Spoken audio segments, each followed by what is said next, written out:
Good afternoon, ladies and gentlemen. We're going to call the meeting to order. This is the September 10, 2003 meeting of the Palm Springs Planning Commission. Mr. Evans, do we have a report on the posting of the agenda? Thank you very much, Mr. Chairman. The agenda was posted last Friday in accordance with state and local procedures. Thank you. Just one thing before we start working our way down the agenda. If anybody has a cell phone, would they please turn it off so that we don't get cell phones ringing during the meeting. Thank you very much. We have some minutes to approve. We have the minutes of the July 9, 2003 meeting. Has everybody had a chance to review those minutes, and do we have a motion or Move comment? approval. I'll second. We have a motion and a second to approve those minutes. All in favor say aye. Aye. Any opposed? Passes unanimously. We also have minutes from the July 23, 2003 meeting. Do we have a motion on those or any amendments? I'll motion. Thank you. Mr. Hockenadel moves to approve those minutes. Does he have a second? Second. I have a second there. All in favor say aye. Aye. Any opposed? Passes unanimously. This is the time for public comments. Anyone wishing to comment on any matter involving the city of Palm Springs, this is the time to come forward. If you're here on an item that's on our agenda, we would prefer that you hold your comments until the item is called. But if you wish to speak now, you're free to do so. We'd ask that you confine your comments to 3 minutes, please, and give us your name and address before you make your comments. Anybody wishing to speak at this time? Seeing none, we'll move on to the consent agenda and architectural approval. Our public hearings start at 2 o'clock. So we will take other items until 2 o'clock, and at that time we'll come back to our public hearing items.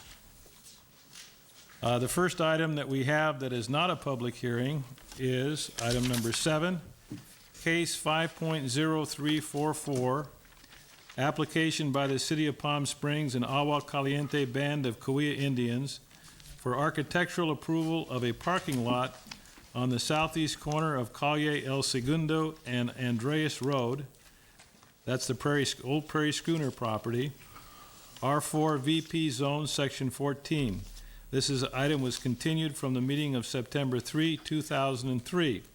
And I have to announce I have a conflict in that matter because my office is closer than 500 feet to that property.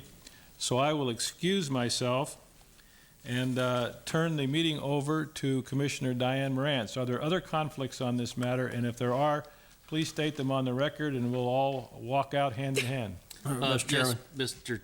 Mr. Hockenadel. Mr. Chairman, I have a conflict on this also. I have a partial ownership and property within 500 feet of this. So don't leave.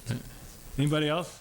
Mr. Chairman, I have a conflict. I manage property adjacent to the site, and additionally, I have a conflict with item number 8. I also manage property adjacent to that site. Mr. Chairman, I also have a conflict. I have conducted business with the Tribal Council in the last year. Mr. Chairman, I have a conflict because I'm employed by an agency that does business there. Mr. Evans, I think counting up drawing the straws. conflicts that we're not going to have a quorum without our drawing straw procedure, so I see you over there making up Mr. little Chairman, things for us to select. for the public's benefit, while I'm doing crafts, I'm not very neat at it. Let me just explain what occurs when we have a conflict of interest issue like this, where we don't have a quorum of the Planning Commission, which is 4 members of the commission without conflict.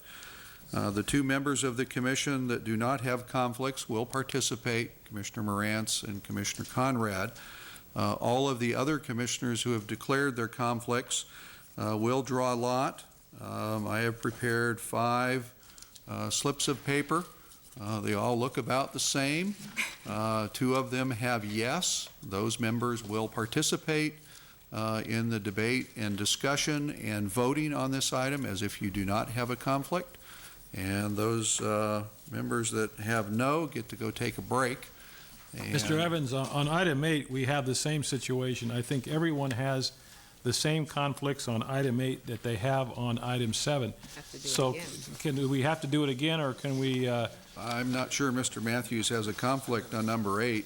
All right, then I guess we better call that item and go through the procedure separately. Yeah, for we'll that do one. that. We'll save our, Save the I'll pick papers. these up. Mr. Matthews' conflict is with tribe. Number 8 is a city project, does not have any tribal involvement.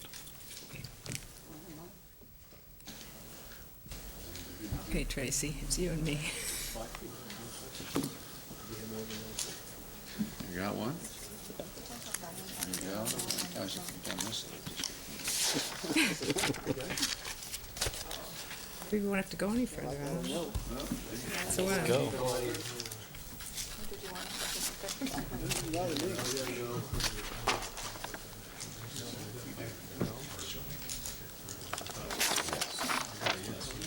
See ya. I have a yes. Save them again, will ya? Very environmental. You want to do it now, Doug, or? Let me read it. Hey, you're back. Okay, we're back on this item then. I guess the 4 commissioners will be Ms. Conrad, Mr. Matthews, myself, and Me. Whatever I am, yeah. Ms. Morantz. That's okay. So can we have staff report, please? Yes, Mr. Chairman, I would like to give you a brief overview, then we'll go over the plans. This is the final development plans for the Convention Center parking facilities. The commission prepared and recommended certification of a environmental assessment initial study with a mitigated negative declaration of environmental impact for the Convention Center, and as part of the Convention Center, we looked at the north parking lot north of Amato. We also looked at the parking lot, which we commonly refer to as the Prairie Schooner, which is at El Segundo and Andreas Roads.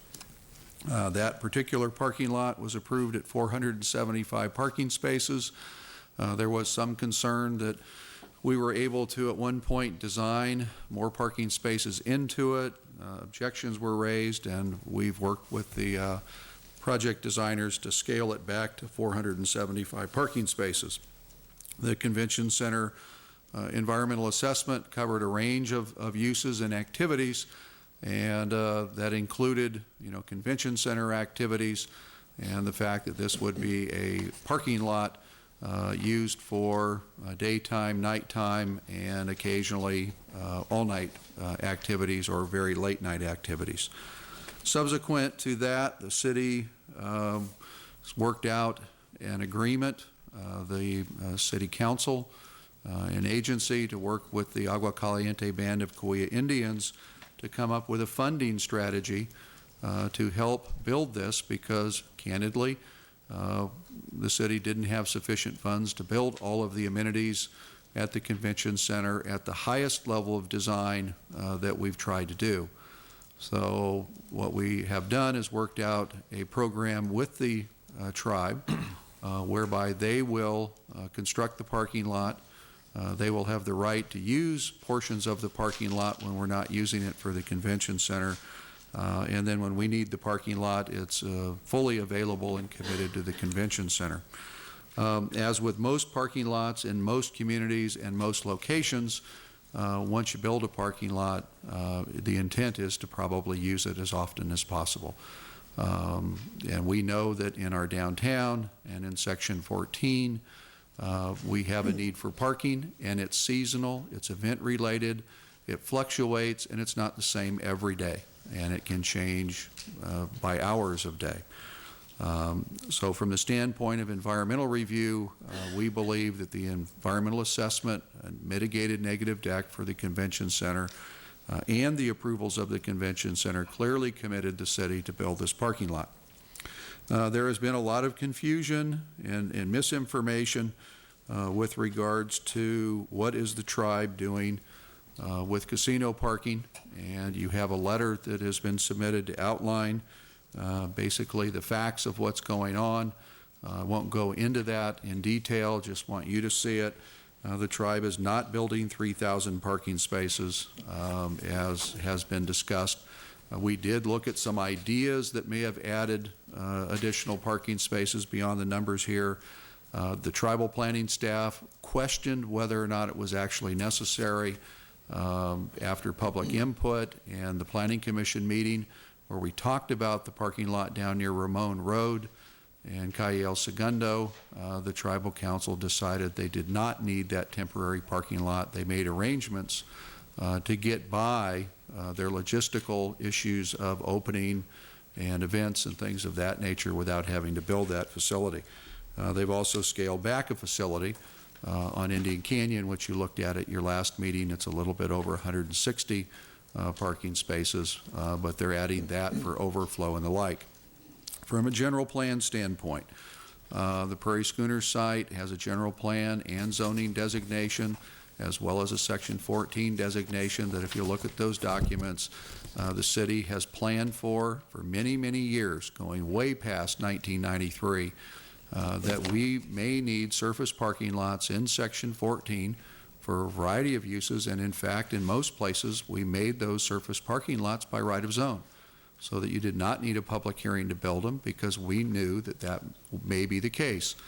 A surface parking lot in an urbanized area, a developing area with rising land values, which Section 14 is probably, whether it's short-term, mid-term, or long-term, an interim use of land. It is, while it's an expensive investment, it's the type of investment that when things change and dynamics change, you may take the parking lot out, you may build a parking structure, you may build a different building and build a parking structure someplace else. And that is really how cities develop. Nobody comes in when there's lots of vacant land and builds a parking structure. They come in and do surface parking on an interim basis, and that's what our general plan has contemplated for many, many years. While most people aren't familiar with the details of the general plan, it's certainly been the stated, published, documented public policy of this town to recognize that we may need parking lots. Things that we've done with the Prairie Schooner parking lot and working with the tribal design team, we've asked them to not light it at the same level that they would traditionally light a casino parking lot. Casino parking lot, fundamental primary concern after the People Park is that there is a report from the security people that everything is bright and tight. And they want it brighter than what our standards are, and we've asked the tribe and their design team and working with our design team and staff to come in and do a city lighting level parking lot. We've added conditions and we're asking them to match up with the convention center. I don't think they like it operationally because they would prefer to have a higher lighting level. This is valet parking. It should not have customers in the parking lot. It should be a managed area when the tribe uses it. So we see that as a balancing act. The other thing that we've looked at is on the convention center parking lot, there are a few more tree wells than proposed here. What we've done is we've basically made a trade-off in the design, and we'll show it to you in a moment in our discussions with the tribe, a few less trees actually in the parking lot so that there is a little bit more openness around the lights. And we've asked them to beef up the number of perimeter trees.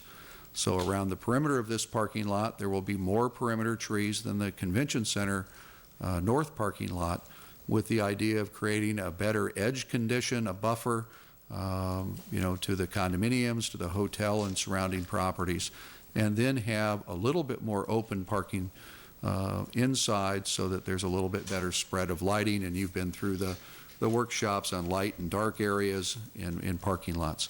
This particular parking lot, with or without the tribe, because it's next to commercial properties, is going to get used more than the North Amato parking lot, which we're going to probably close up when we're not using it because there's no immediately adjacent land uses that would need to use it. But the Prairie Schooner site, with or without the tribe, we're probably going to keep that thing open so that people that are staying in the area, doing business in the area, have the ability to use a public parking lot.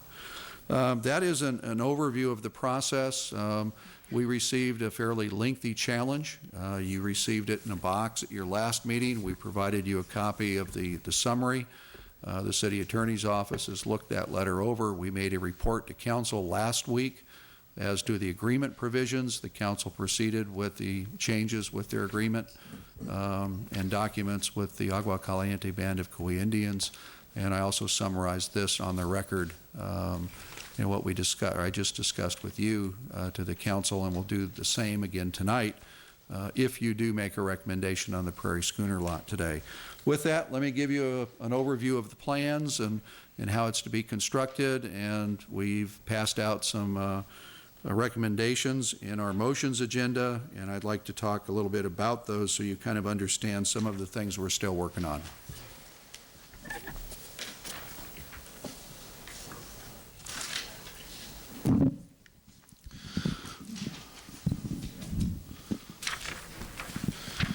The colored site plan is shown in this location, and basically if we were to come in and match up with the convention center parking lot, we would end up with a tree well every third parking space. And when you lay that out, it gets real tight with the lighting. The type of parking lot tree, it's a oak tree. It's got a fairly broad spread to it when it grows. It's a medium to large tree. So it should give pretty good coverage over time. And the idea here is to have the light fixtures spaced between those particular trees, as opposed to, really trying to work in one more tree and make that work. The perimeter, and I'm going to shift to a little bit different plan. It's a little bit larger. The perimeter, what we basically said in taking some of the trees out of the interior, we really asked them to add, additional trees on the perimeter. The additional trees on the perimeter are the same types of trees being used at the convention center, desert willow, blue palo verde. We've got olives in the center islands, and then again, desert landscape and a meandering walkway. One of the design issues that we've covered in your recommendations is the actual material of the walkway. At the convention center, our design team, as you well know, has really pushed the envelope on creative design, and at the same time they pushed the envelope on cost to construct. They had come up with an idea of an exposed aggregate walkway with a sandstone edge that would be very irregular, both vertically and horizontally, so that it would have a very rustic feel. And I'll show you a typical section of that.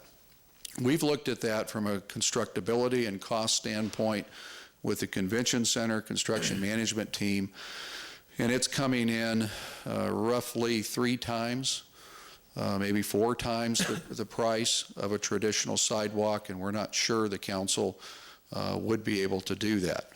You have a condition of approval that basically says they're to match what we do at the convention center.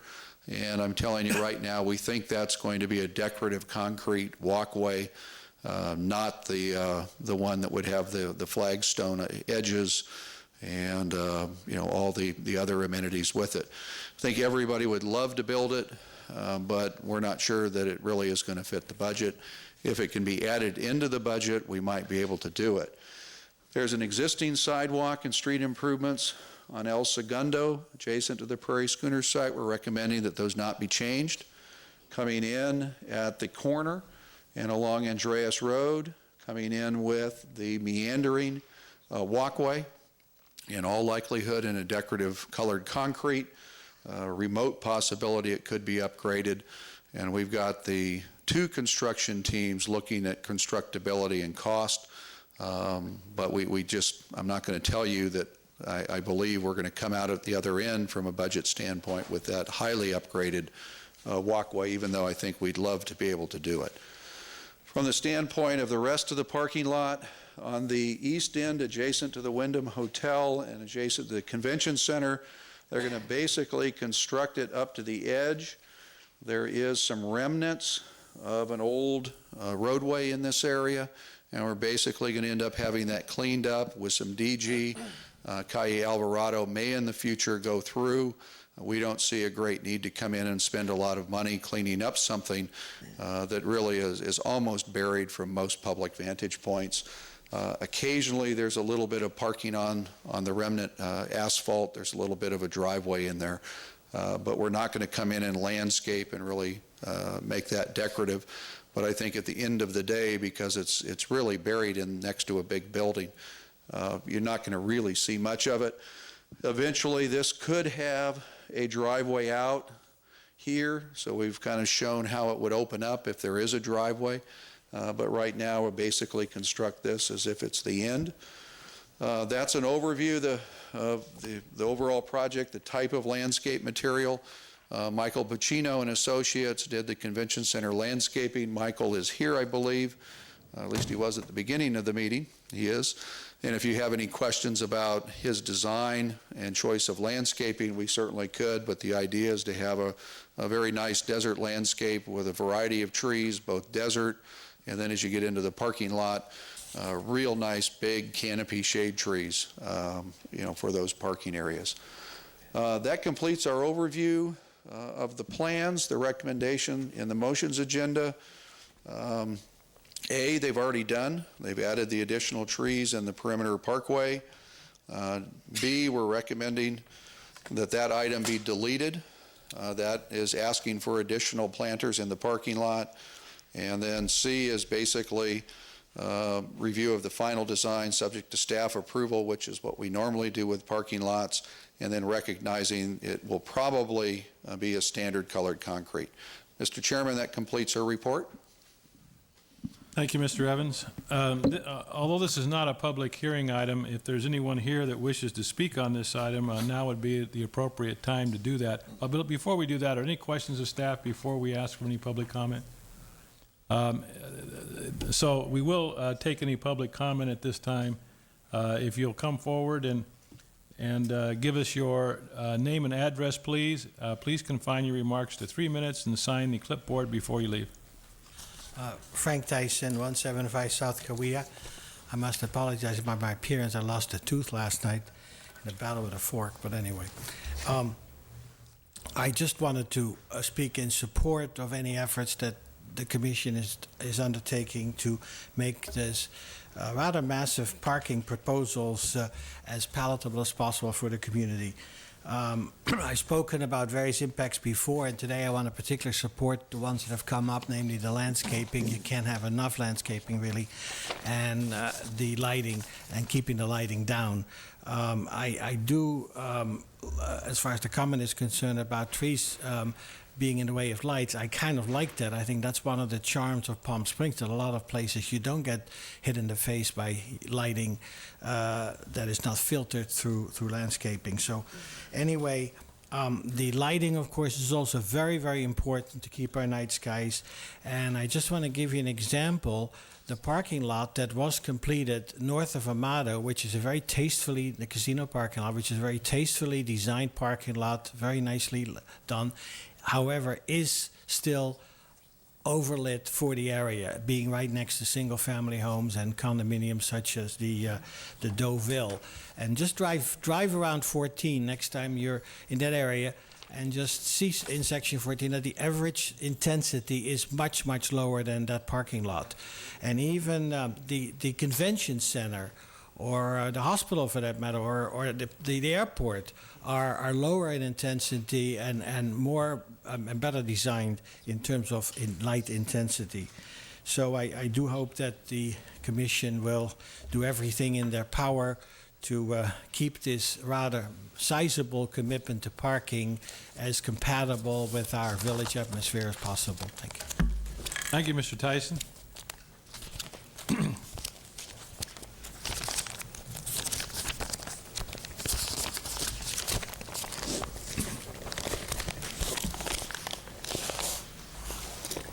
Ladies and gentlemen, my name is Michael Buccino. I'm the landscape architect for the project, and I'd just like to make two very brief comments.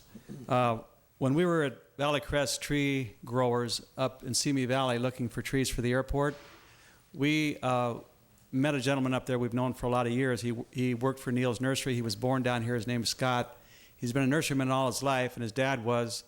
He's now running the nursery for Valley Crest, which is about a 350-acre facility, a very, very fine quality operation. And I was looking for Quercus ilex, which I had spec'd for the airport. He says, Mike, have you considered Quercus virginiana? He said, it's a better tree. It grows great in the desert. Actually, it's brighter green.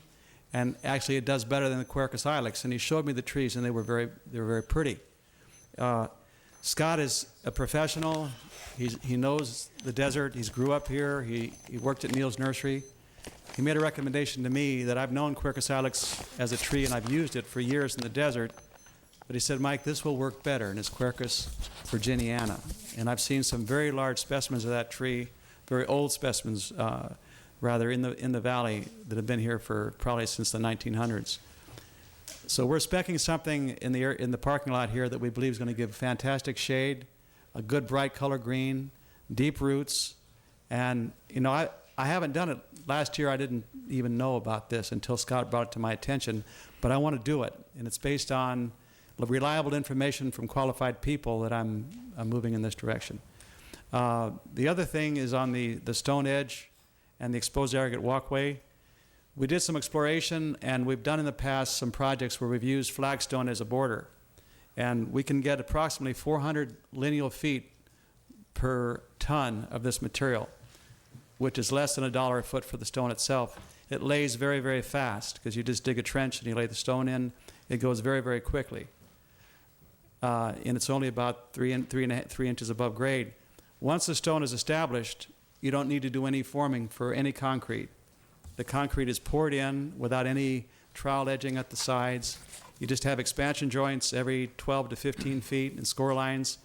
And exposed aggregate concrete is going for approximately somewhere between $3.50 and say $5 a foot. I'll say 5 on the high side. And I believe the stone edging could go in for approximately $1.50 a foot as fast as it lays. It's very fast, even say $2 a foot. It has to be proven out, but based on my experience we did a very large residence with this material and a pathway, et cetera, the same application, and it was very economically good. So my belief is it's not going to take 3 or 4 times as much as standard concrete, not anywhere close. And that has to be proved out, but I just want to let you know that I'm going to try to establish real costs for the real project, for the real product. The city can evaluate what they would rather do. So thank you very much. Thank you, Mr. Buccino. Anyone else wishing to speak on this item?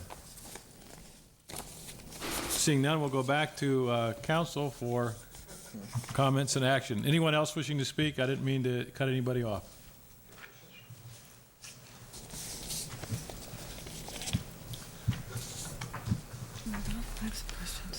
Mr. Evans, the condition 12,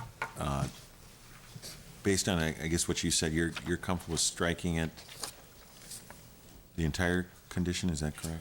Yes, sir. Okay. Mr. Chairman, I'm prepared to make a motion if... Any comments? I think I'm ready. Mr. Chairman, I'd move approval of case 5.0344, subject to the recommendation and conditions in the staff reports with the following changes: that the added additional trees in the perimeter parkways be included, and we delete condition number 12 regarding the additional planters in the parking lot, and the final design subject to staff review and approval, including the use of standard concrete for sidewalks and adjacent parking and streets. I'll second that. Just a comment before we vote on the matter, Mr. Evans. I don't know how the others feel, but if we could use, if we can use the design that Mr. Buccino has for the sidewalks, and it's not that much more expensive, I would like to see that if we can. I mean, obviously you've mentioned the cost factor, but if he can prove out that it's not that much more expensive, then I'd rather see that than the concrete if that turns out to be true. You could have a minor amendment and say the commission prefers that if it can be done cost effectively. The issue is going to come down to Mr. Buccino will give unit cost and estimates, and the reality is what we've done with the proposal is we've given it to our construction management team. They build things for a living. They went out and talked to all the subs, and they're concerned it's going to come in quite a bit higher. Okay. Mr. Chairman, I certainly would prefer the design than the colored concrete. And I apologize, but I have a few things to say. One is, I thank the staff for preserving Calle Alvarado, and I know that was at the Planning Commission's direction, and I appreciate that it's still there because I think in the future we're going to use that as a street, and we're going to change the vacation because the use of the front of the convention center is going to become so prodigious. We're going to need the extra avenue. So thank you to the staff for preserving it on the plans, and thank you to the tribe for preserving it on the plans. Doug, can you show me in the conditions of approval where it says that the parking lot will be lit at 1-foot candle? Because I don't see it in any condition of approval. That is number 6. Final design, including meandering sidewalks, lighting, landscaping, shall be compatible with the convention center northerly parking lot. We have given the applicant the exact plans for the northerly parking lot and said that's what your parking lot lighting has to be. So would the motion maker mind being more specific in condition number 6 to detail that out, particularly for that issue?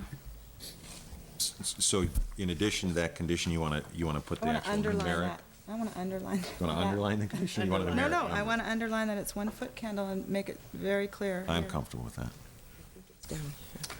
But you want to just make it clear that the north parking lot is designed at 1-foot candle, Yes. give or take. I'm all right with that. I'm Is the okay as the second. second, yes.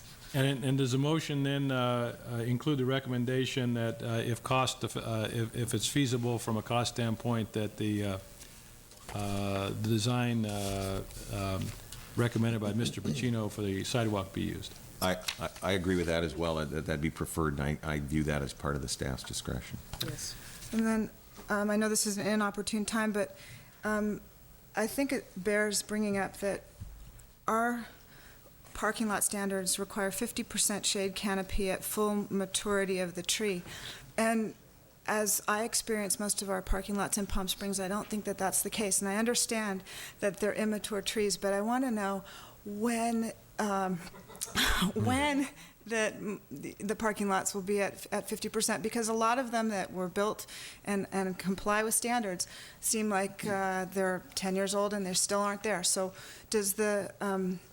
do the conditions ever address when full canopy has to be achieved, and if it's not, what remedy there might be? Well, I mean, in theory, to answer the remedy, the city could go back in and take enforcement action and say you're in violation of the code. Trees all grow differently on different sites and different locations, and there's more variables on growth patterns than I could predict.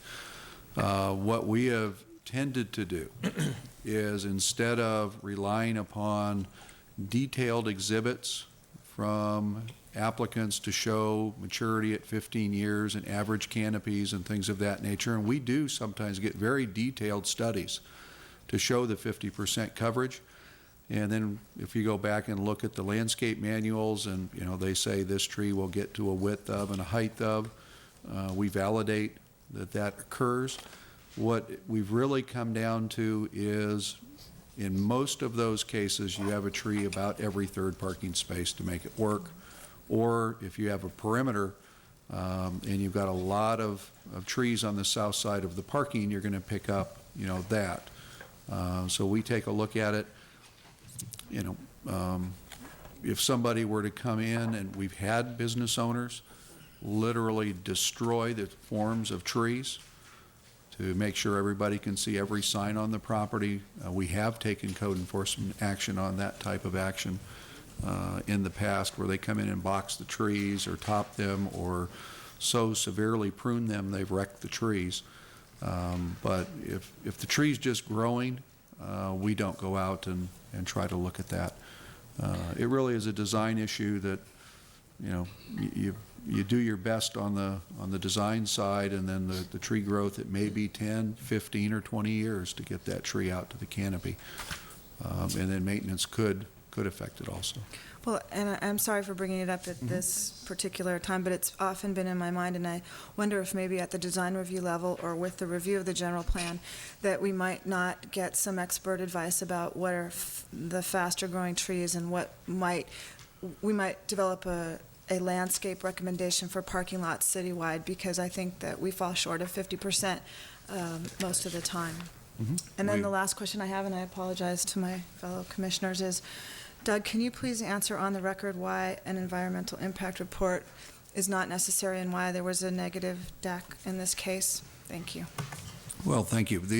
When the city did the environmental assessment initial study, what we looked at was whether or not there were any significant environmental impacts caused by the convention center project that could not be mitigated to the point of insignificance. And that's the threshold under state law and local implementing guidelines.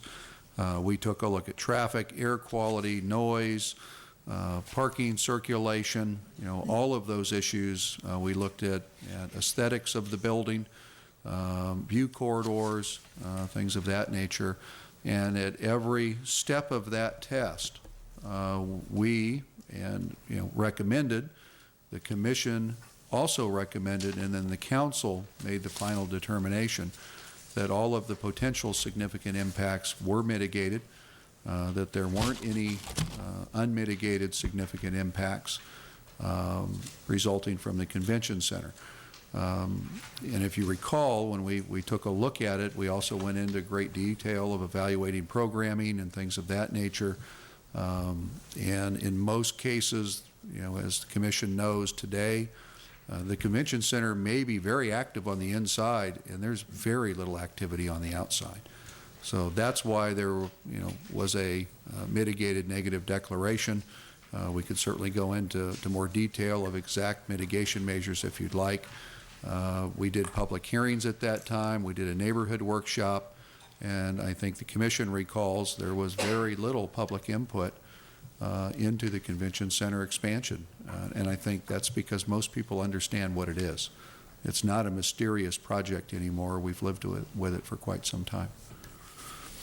I guess I just meant specifically in response to the box that you received last week. Were there any issues brought up there, and we've all read that material, that you wanted to comment on? Or? Well, I mean, really the only issue that they raised is whether or not the city used the appropriate process for working out this program with the tribal council. It's not a planning commission issue, that's a city council issue, and the city attorney responded to that. On the environmental side, we went through about the only thing that one might be able to make an argument about is if the tribe valet parks this property, there may be more activity in the parking lot, there might be a little bit more traffic, but if you take a look at this parking lot in relationship to the bulk of the available parking and the front doors, this is the back door around the corner, hidden from everybody parking lot. So we think it really is going to be that overflow of valet parking that may not get used as heavily as some of the other parking. The other thing is if you have valet parking, you tend to have cars that are parked a little bit longer than short trips. People typically aren't going to come in for 10 or 15 minutes and use valet parking and take that long to get their car back. So the turnover might not be as high as some of the other parking. When we reported to council last week that question, we felt that the convention center environmental documents clearly address the issue of activity of a parking lot. We have a motion and a second, and I think everybody ready to vote? All right, this is an architectural approval item, so we'll have a voice vote. All those in favor, please say aye. Aye. Aye. Any opposed? That passes 4-0.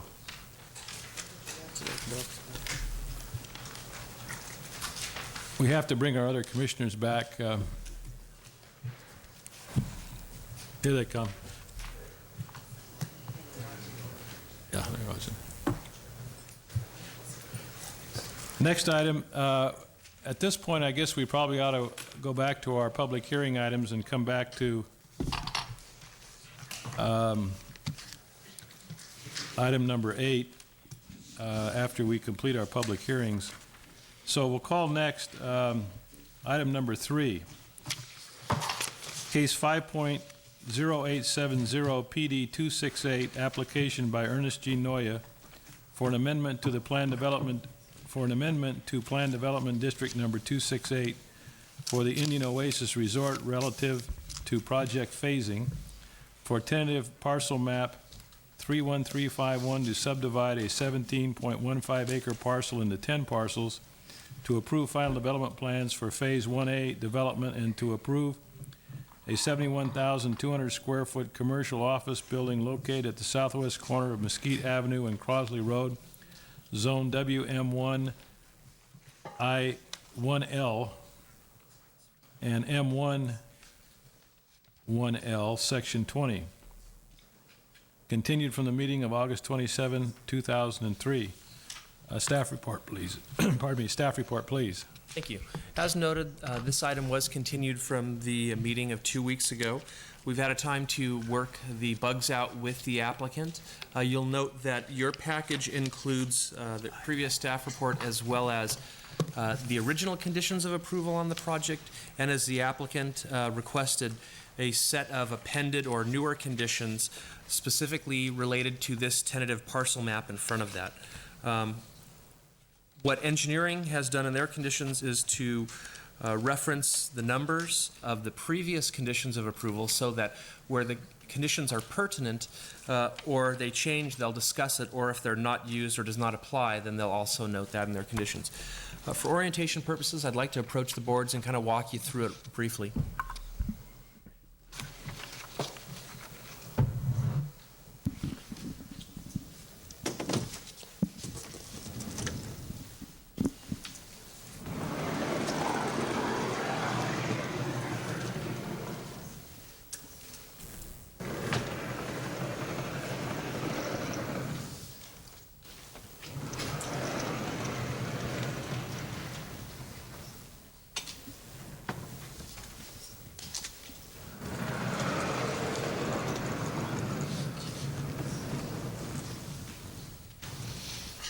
The project is located at the intersection of Mesquite Avenue and Crosley Road.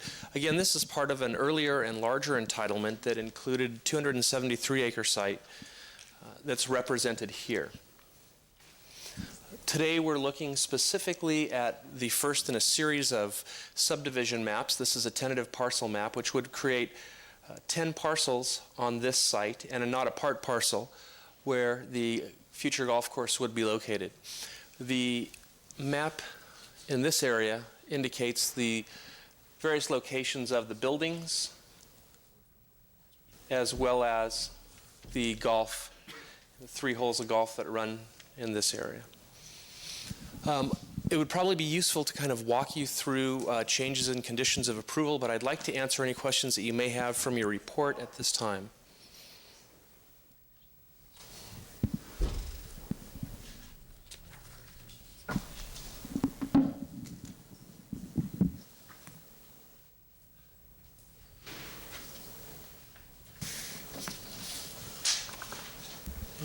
We'll also call your attention to correspondence that's been provided this afternoon from the Tribal Planning Department. There's a 3-page memo, I believe, that you've received, and that is directly in front of you.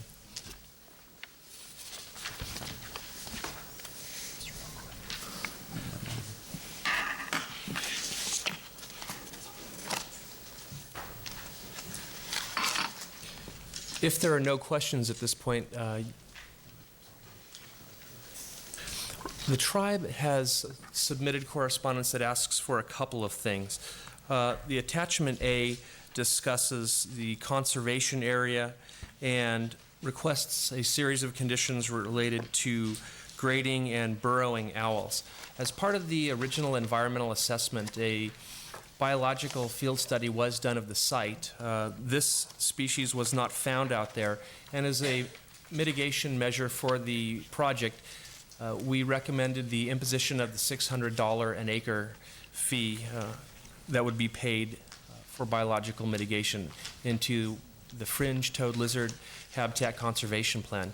In the meantime, the tribe has identified their own biological mitigation fee of $800, and that's referred to on the top of their letter as attachment A and the first condition there.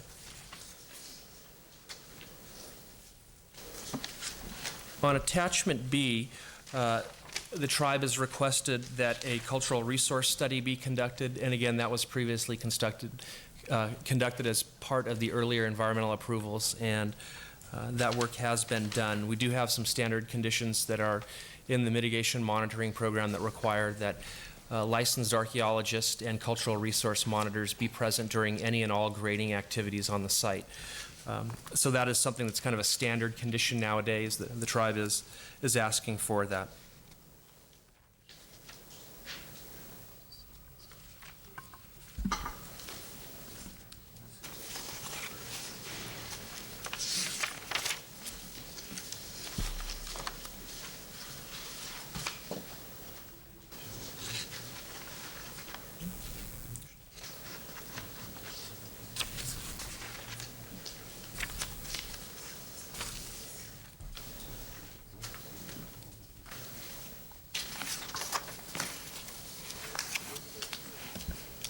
In terms of the philosophy of the conditions of approval, you'll note that the conditions are pretty much boiled down. And I'll talk to you just real briefly about the planning conditions of approval, and then the engineering staff will kind of give you an overview there.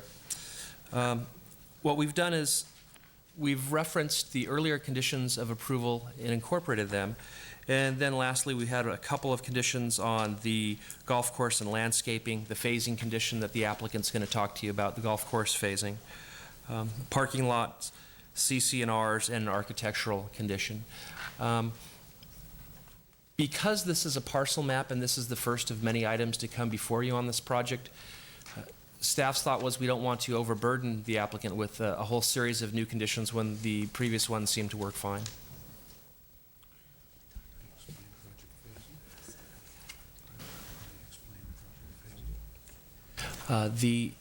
When originally approved, the project included a set of 3 phases. I mentioned at the last meeting the 3 phases include golf course as a first phase, and the second phase would be construction of the hotel and related visitor serving uses. The third phase would have been the office and business park, commercial business park.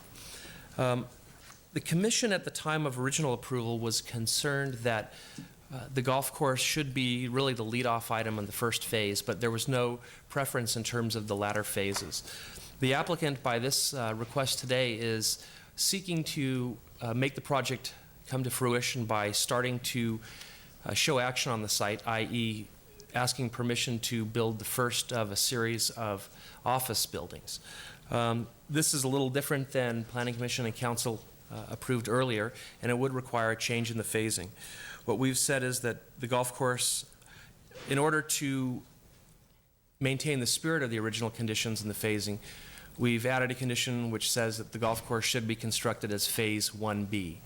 So the office building would be the first building, and the golf course would be Phase 1B, 1A and 1B. Mr. Chairman, if I could comment on the phasing issue, and from the standpoint of phasing, relative to asking that the golf course be part of Phase 1. Typically, golf courses are built as part of a real estate development project to sell homes, condominiums, timeshares, or hotels. In most cases, and under current market conditions, you're not going to get a hotel and a golf course to come on board at the same time. You're typically going to get the peripheral development and maybe some timeshare and maybe a portion of the golf course. Really, right now in the Coachella Valley, the only people building standalone golf courses really are municipal agencies. Palm Springs did one. We've had 2, but we added, the Tahquitz Creek, the Willows in Palm Desert, And then, La Quinta is going to get into the golf business and try to front-load a golf course and then hope all the development comes with it. It's expensive to front that real estate because golf courses by themselves have a real tough go of it to break even, let alone be profitable.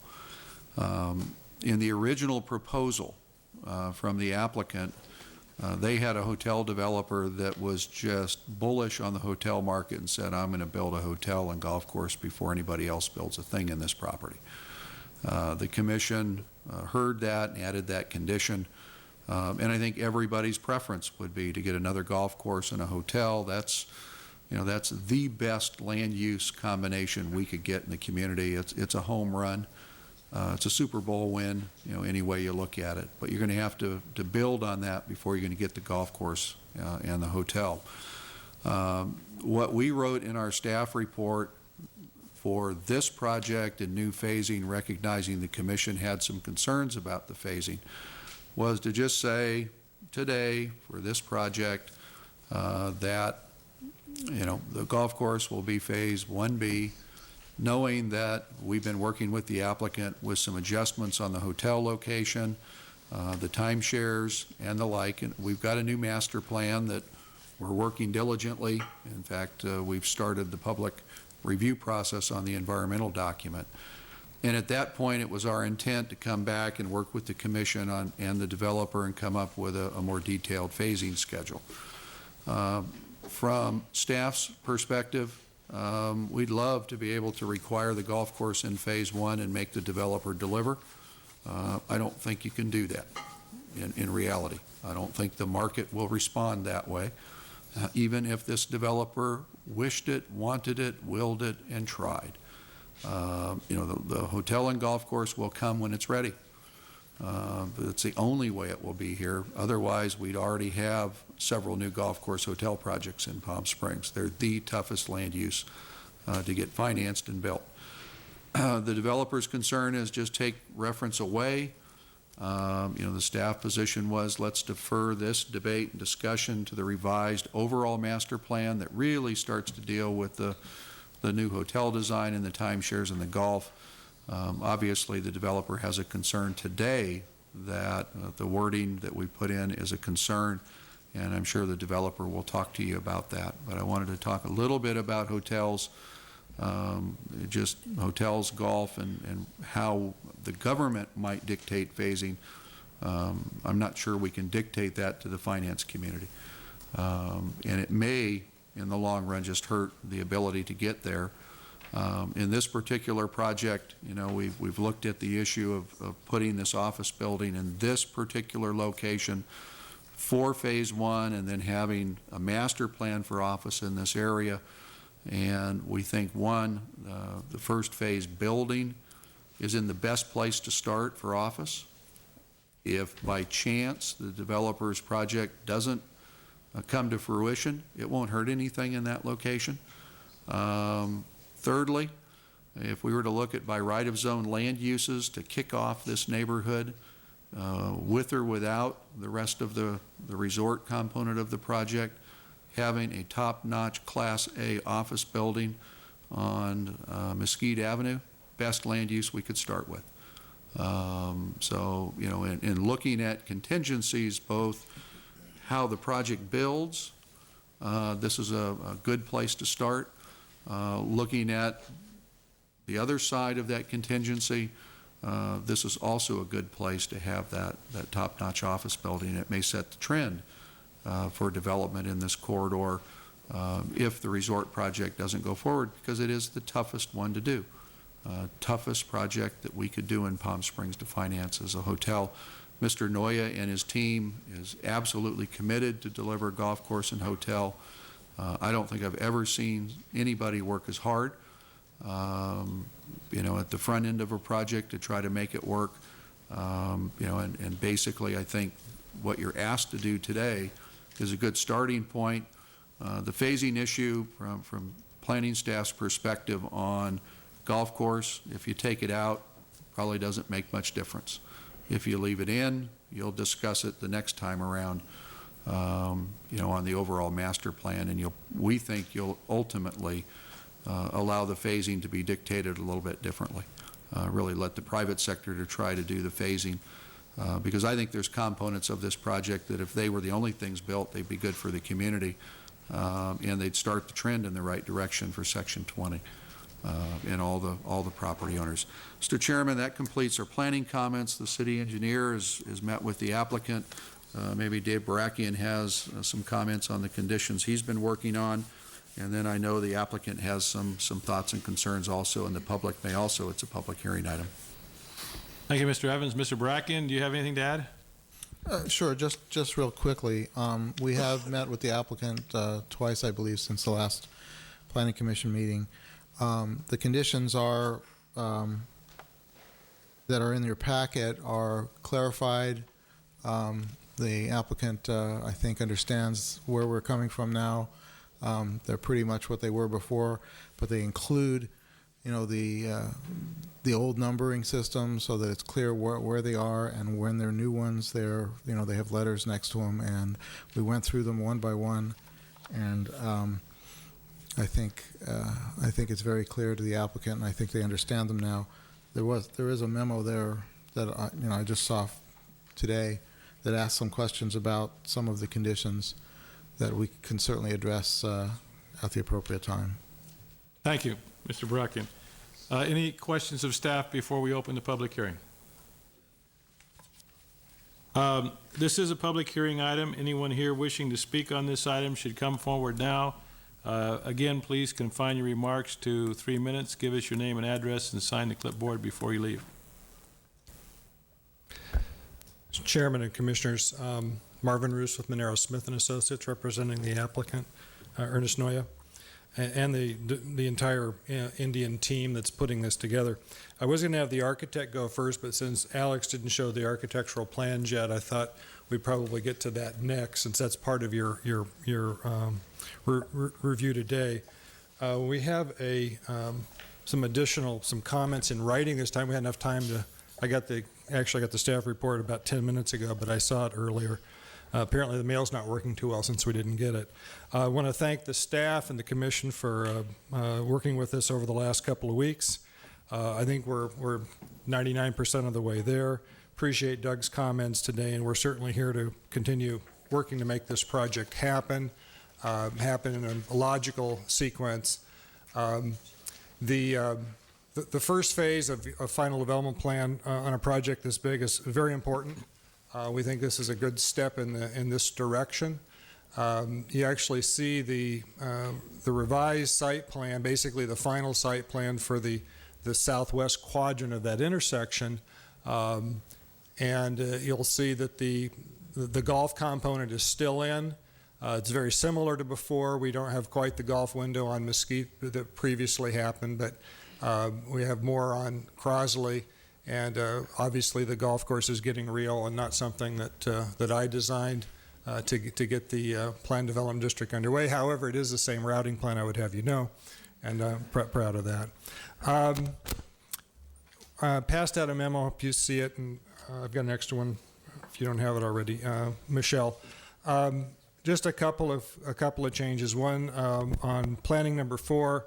It references the original conditions approval. Again, that should be 2001, not 2003. We're willing to work with staff on number 5 on the phasing. We're suggesting that it be deleted. We certainly are more than comfortable discussing with this with the commission when that public hearing comes up for the major, the changes that we're asking for, which really aren't major, but it is a full public hearing. On planning number 6, again, we're relating to parking lot shading. We have 50, I think, spaces underneath the parking structure, which we think should count as a 50% shading. We're looking at not a combination of landscaping and possibly even down the line some very innovative carports, but those aren't before you today. It's just the landscape plan. And these are final plans with the landscaping. As well as the building itself. And again, we just want the covered parking to count. Planning 7 was just a comment on CC&Rs. There may or may not be CC&Rs for this project. It's not a condominium. It's basically under a master lease condition, which will control the provisions of the usage of the building and the parking. The parking and access will be shared, and that will be stated on the final map. So we just added the phrase, if prepared for the project, that would be fine. On engineering, we're asking for a general statement for clarification that the engineering conditions would provide that only the portion of street and public improvements immediately adjacent to a particular phase would be part of that improvement requirement, and that's standard conditions with the city. As we've discussed, Mid-Valley Parkway, this is a brand-new requirement. We've asked that this be deleted. As there was no mention of the time of the original granting of the property and or the previous planned development district, that this would be a requirement, and there's no new nexus that we can see at this time to add that condition to the project. And we understand that the city engineer is working with city council potentially in that direction. We just wanted to go on record with that today. On Crosley, and actually I realized I'd left off number 18, the same condition on Mesquite. If you could look at those conditions, 6A and 8 on Crosley deal with the bike path arrangement. We're asking for a third provision or a third option on bike paths, which is to put it in the street. Class 2 bikeways are preferred option of bicycling community is the safest bike path type. And that the city has really never adopted one or the other. There are some guidelines that have been used. We feel around the hotel proper, there will probably be a very interesting integrated bike path around that portion of it. But for the office type projects, people are coming on and off out of sidewalks between driveways. It's really much more visible when the bicyclists are in the street. And the other ones are pretty much routine, other than number 65. This is kind of a standard street signing. We may want to come up with some custom street signage that may or may not apply to this phase, but if it does, and we just said subject to approval by the city engineer. Again, that's on the map and the other conditions that apply overall, as well as to the Phase 1 architecture. And if you go through the Phase 1 architecture, the architect Lon is here from Ware Malcolm to go through that. And I point out on the phasing conditions, if you look at Exhibit A, which is in your packet, it says timing and phasing of conditions of approval may be modified upon Planning Commission review of each project phase. So we don't think this really needs to be a revision to the Plan Development District per se on that golf course. But again, we're willing to work with you guys, appreciate the effort that staff has given, and appreciate the concern of the commission to get this resolved today. Any questions, I'll be glad to try to answer them.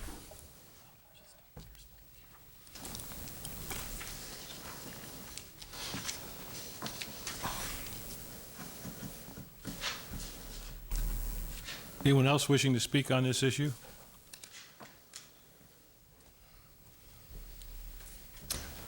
Good afternoon. My name is Lon Stevenson with Ware Malcolm Architects.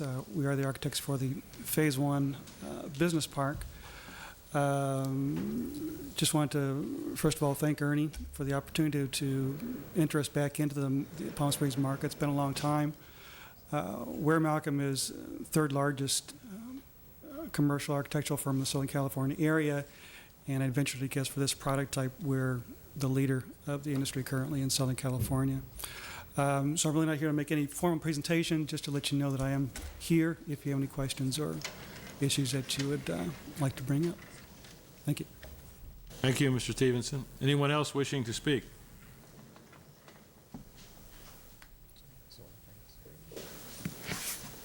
Seeing none, we'll go back to the commission for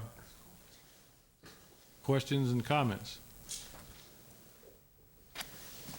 Mr. Chairman, maybe Mr. Reese wants to address. My understanding of the parking lot 50% shading issue is a spiritual one, not that you provide 50% shaded parking places, and I understand why they would want to get credit, but it's about the ones that are outside, most of it, that you provide shade for those, not the ones that are underground, and I don't know how the rest of the commission feels, and I don't think it's that big of a hardship to have a few extra trees, so.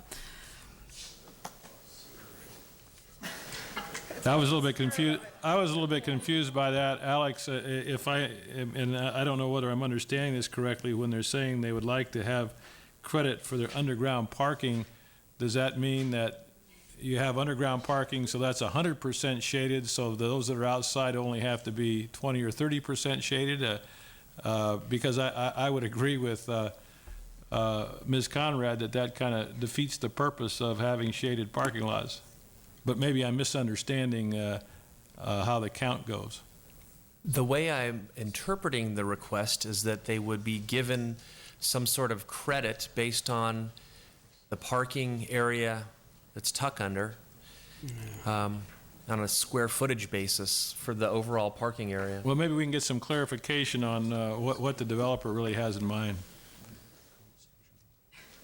The original conditions of approval had a very clear statement. Number 45, it says parking lot shall be designed with 50% landscape shading at landscape maturity 15 years with consideration for credit for percentage of underground parking if constructed. Tree well shall be provided within parking lot, have a planting area of 6 feet in diameter. We're just asking basically as it was previously stated. Well, but maybe the city hasn't written the condition the way the commission would like it. But this is not a particular torch I would want to carry. But Ms. Conrad, are you comfortable or not with? To me, it's the spirit of the requirement is that 50% of the outdoor parking places will eventually be shaded, and I guess I would be comfortable with staff negotiating with you some sort of credit, but I'm not sure I want to count your 50% requirement as all underground, and I wasn't part of the original conditions of approval, but I think they're poorly written. That particular sentence is poorly written. I think the spirit of it is that the outdoor parking places will eventually be partially shaded. And I don't think it's that big of a hardship, so maybe you want to work it out with staff or tell us what your proposal would be. How many are going to be shaded outside if you get 100% credit for the underneath ones? In other words, Marvin, I think what she's saying is that the way this thing sets up, and I don't know how we can calculate it, but if you were to get 100% credit for shading underground, maybe there's no shade for the outdoor spaces, which is not what I think the commission has in mind. Well, the requirement in the zoning ordinance is to create covered or shaded parking, period. It's not a landscape spirit. It is a design requirement that says you got to have some cool cars. So when you have a completely covered, percentage of cars, you have a completely covered percentage of cars. And that's the intent. Now, from a landscape design standpoint, of course, the design review board, the staff looks at an overall plan and says, we like the way this looks or not. That's another issue. At this time, we're probably, with the current design, I'm not sure, at full maturity, you're probably 33 to 40% coverage. In fact, I'll call Tracy and tell her what the real problem with landscape parking lots in that is that they are so poorly maintained that you can watch even at City Hall, and I did it for years when I would talk to the folks that would come out and they'd start ripping the shit out of the trees because they want them to be lighter so they don't tip over in the wind. That's ostensibly what they say. However, I believe Dave Hamilton, a retired landscape architect, was correct that the landscape contractors negotiate their contracts with property owners on the basis of the volume of material they remove from the site. So they can go back and say, we removed 60 tons last year from the site, we need a raise. They don't care whether it was necessary or not. So the big problem and the big nexus issue is, can you keep the trees growing? And that's, I tried for years, Doug's trying. By the time you get out there, the chainsaws, the smoke's filled the air, they've trimmed the trees back, so you really don't get it anyway. So it's a design issue. The requirement is to create covered parking, which we've done. The requirement is not to take a particular area and do something specific with it. I mean, that's generally what happens just because there's not covered parking. So again, the idea is that if you go into a parking lot and you want to find a shaded space, you want a 50% chance that you're going to find it. And how you calculate that? Was it noon? Is it 3 o'clock in the afternoon? It's really bizarre. It is almost a spiritual thing to try to get something that you get. You know, you can worship at the altar of the shade of palm tree on your steering wheel, but that's not what we're trying to do. We're trying to the requirement was we're trying to get back to that requirement. When we're done with the project, you're going to like the project. Believe me. And I didn't mean to get on this bandwagon today. This is inadvertent, but so you say that you plan to have 30% of your your outdoor parking lot having some shade. That's Did I my hear you say estimate. that? That's Well, my I think estimate. I would be happy with that. Is staff, Whoever the staff wants to calculate it. I guess the question would be whether staff has concerns with the planning number 6 with the modification that the applicant's requesting.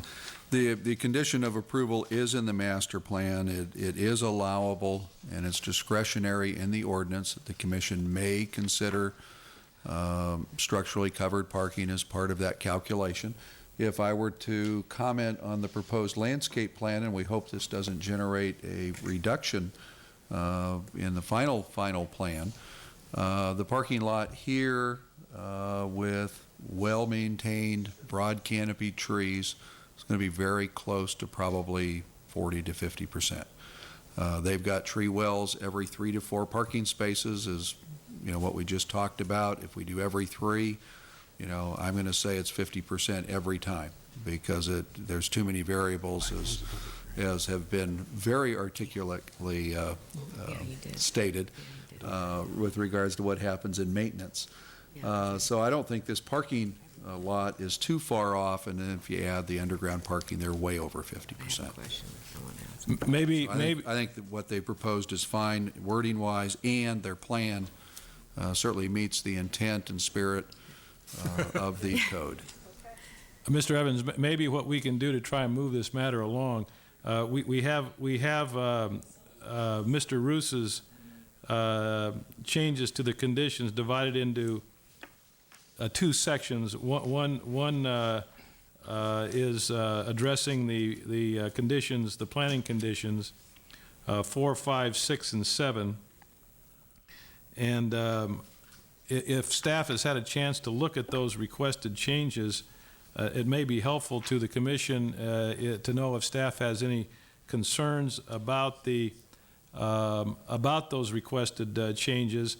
Planning number 5, I think we've already talked about the phasing, and the staff has made a recommendation regarding phasing, and I think we've had a discussion on that. But so maybe the staff could comment on 4, 6, and 7, whether those changes are okay with staff, and then I'll ask engineering to comment on the changes with regard to the engineering conditions. Mr. Chairman, number 4 is a typographical correction. Number 5, we've already commented on. Number 6, we've commented, and we would prefer that condition match the original. And the plan you're approving today, I think, meets the intent, so we've commented on that. Codes, covenants, and restrictions with regards to shared parking and the like. Typically, when you have multiple properties, you end up with a set of codes, covenants, and restrictions. There are some provisions that we do ask that each project incorporated into codes, covenants, and restrictions. To a large degree, it's our conditions of approval.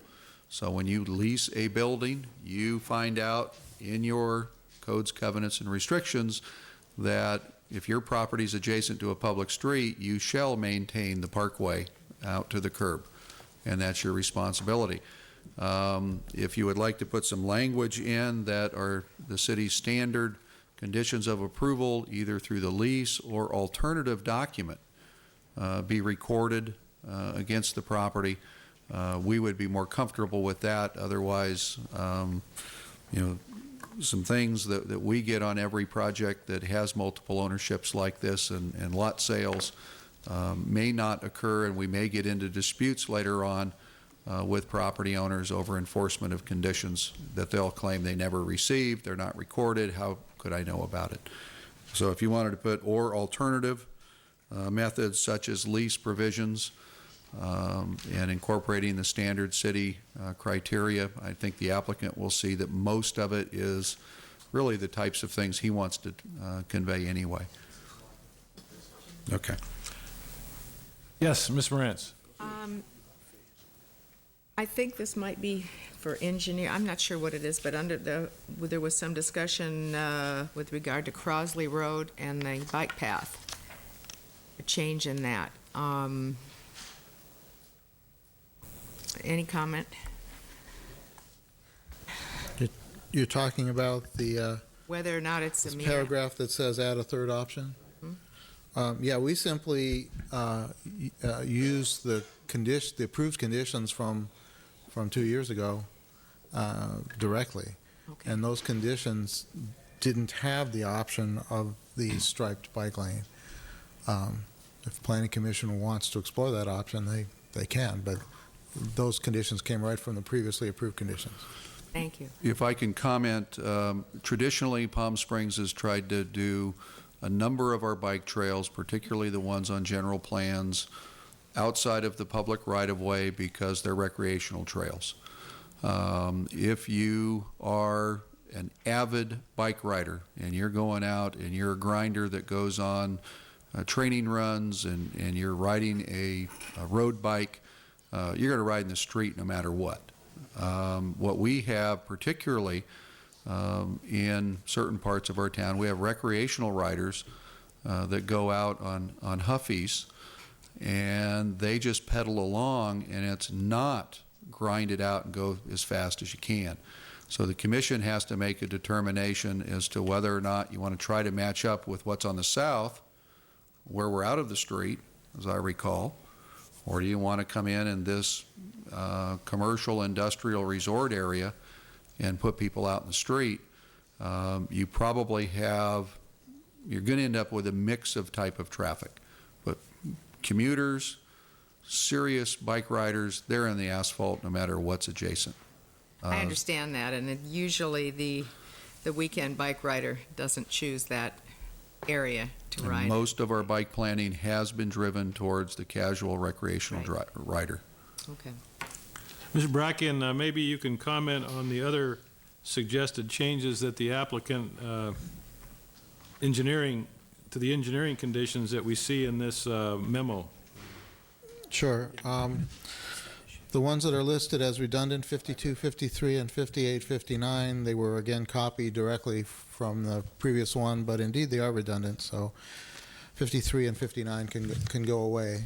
The 6180D is correct, that should be 60. 64 we agree to not used, although it is covered in I believe 4A, but we can put not used on that one. And 65 is a direct copy of a previously approved condition, so that's why that was there. I have no objection to approving of a custom street sign, but again, that was the previously approved condition was just reproduced there. I wanted to talk a bit about the two at the top. We already talked about Crosley Road. The Mid-Valley Parkway condition is, a resolution to that is on the council agenda for a week from today.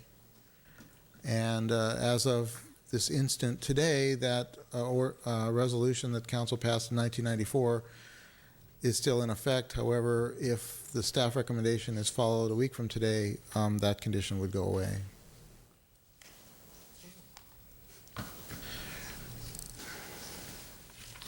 And wanted to just get a clarification on the first paragraph.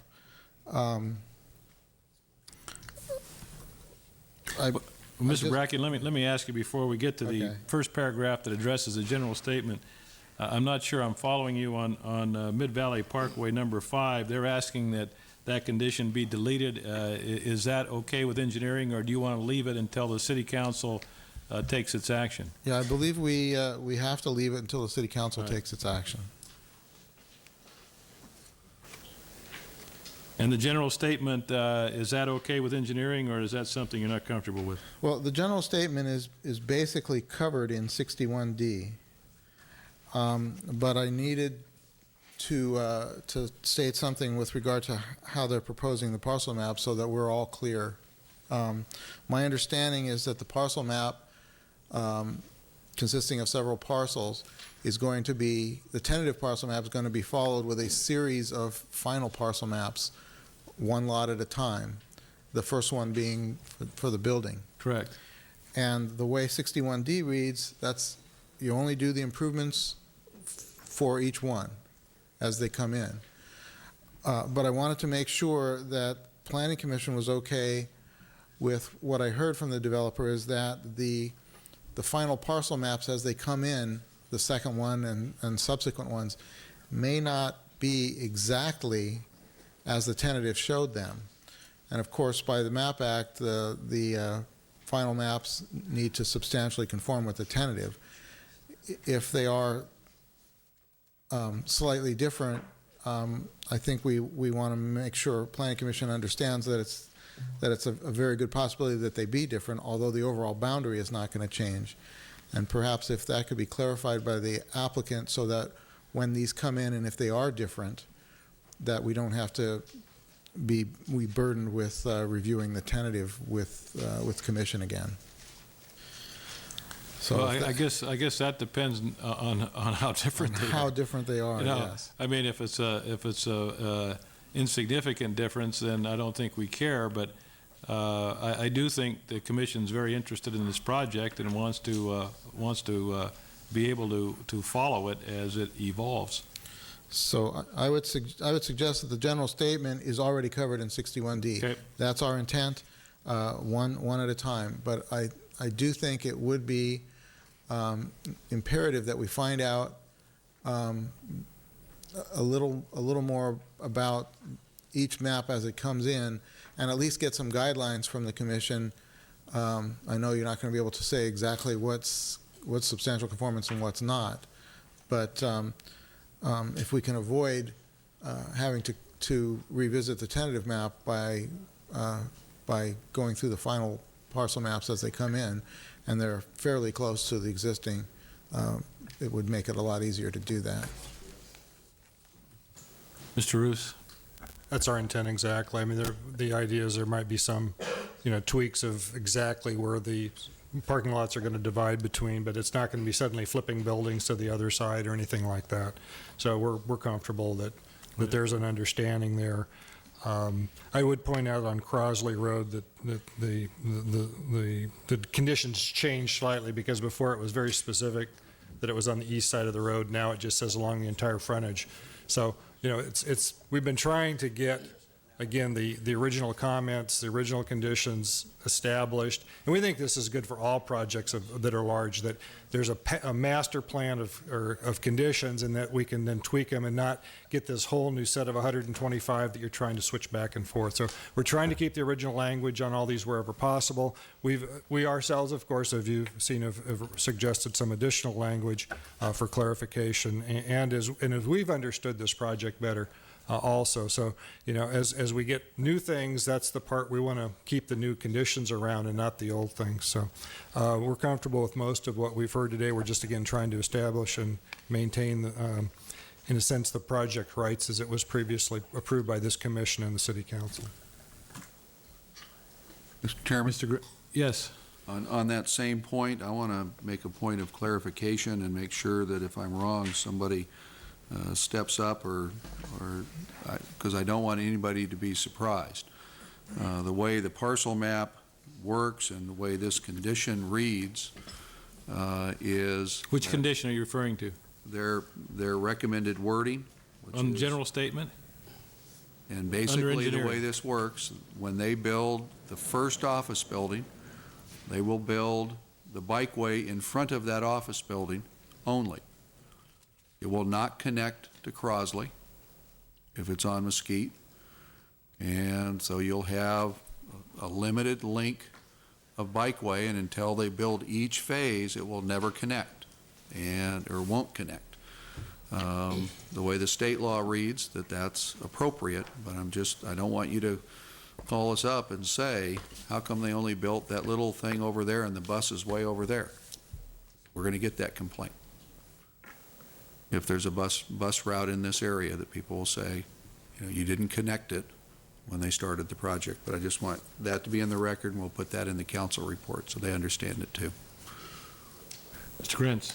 Doug, for you, Phase 1A, Phase 1B, with the ultimate intent to be building a commercial, industrial, or business park.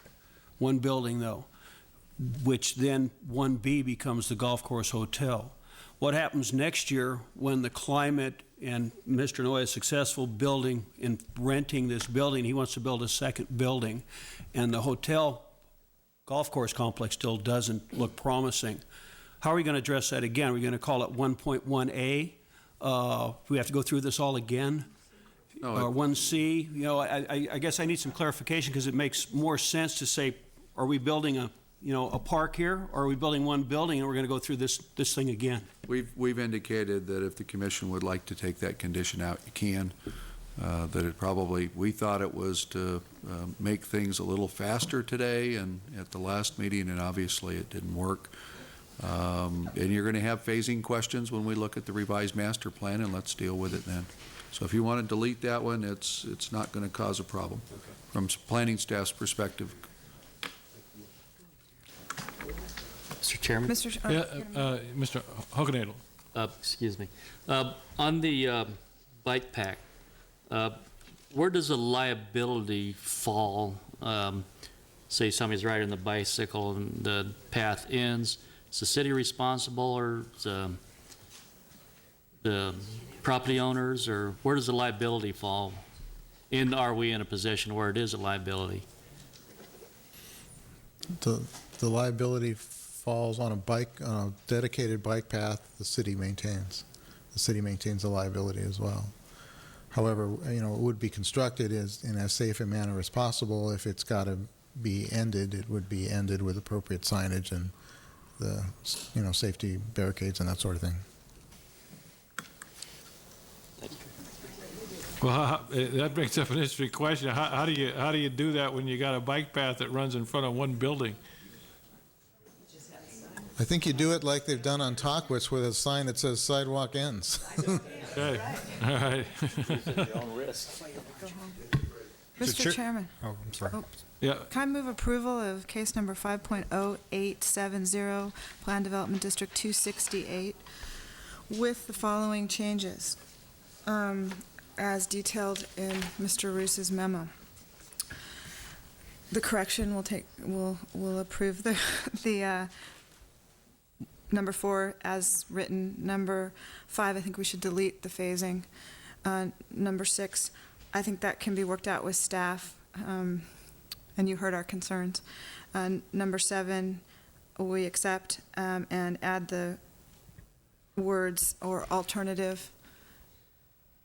And for the engineering conditions, the Mid-Valley Parkway, I guess we have to leave it until the city council deletes it. Crosley Road, 6A and 8. I'm concerned about the bike path, and I think that we could defer that to when we discuss the whole master plan. Is that possible? Is that okay? No, you have to do it now? Okay, well, I don't mind adding the option, and we can select it later. If there's a big contingent of bikers, Mr. Matthews, that want it out of the right-of-way. We'll take 52, 58. We'll correct 61 to 60A through D. 64 should not be used, and 65, we'll add that language.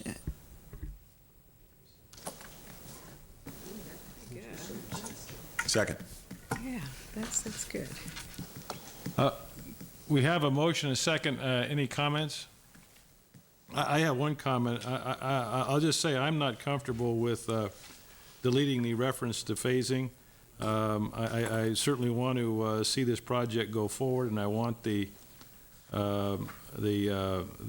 applicant to have as much flexibility in building this project as we can possibly give him. But I would like to see that, to see how the project's going to progress and have some review ability rather than to allow this project to be built in any sequence that the developer may desire. Well, my thinking on that is that's a fight that's going to happen at the city council level with the developer, and we can wish it all we want, but it's going to happen though. It's going to be completely out of our control, so why do we bother? Well, what's going to be completely out of our control? How it gets built, it's going to depend, it doesn't have anything to do with our little puny conditions of approval. Spiritual. You're going to live that one down, lady. Yeah, I'll call for the question, I'm tired. Any other comments? This is a public hearing item, so we need a roll call vote. Mr. Hokanado? Aye. Mr. Wright? Aye. Ms. Conrad? Aye. Mr. Grinch? Aye. Mr. Matthews? Aye. Ms. Morantz? Aye. Mr. Schoenberger? No. So the matter's approved, 6-1.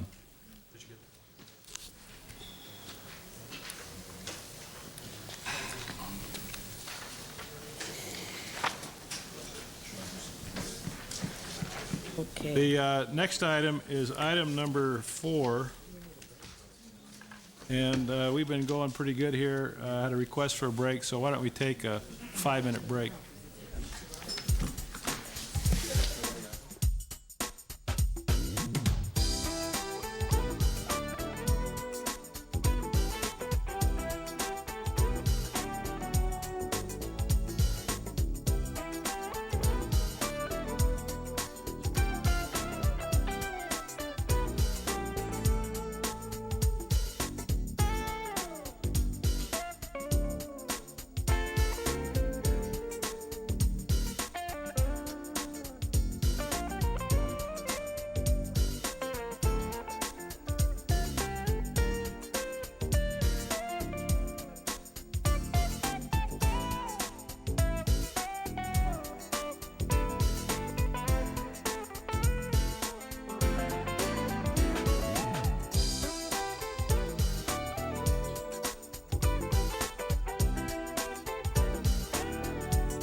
I'd like everybody to kind of get organized, and so we can get to me. We got a number of additional items to cover. This court is deadly.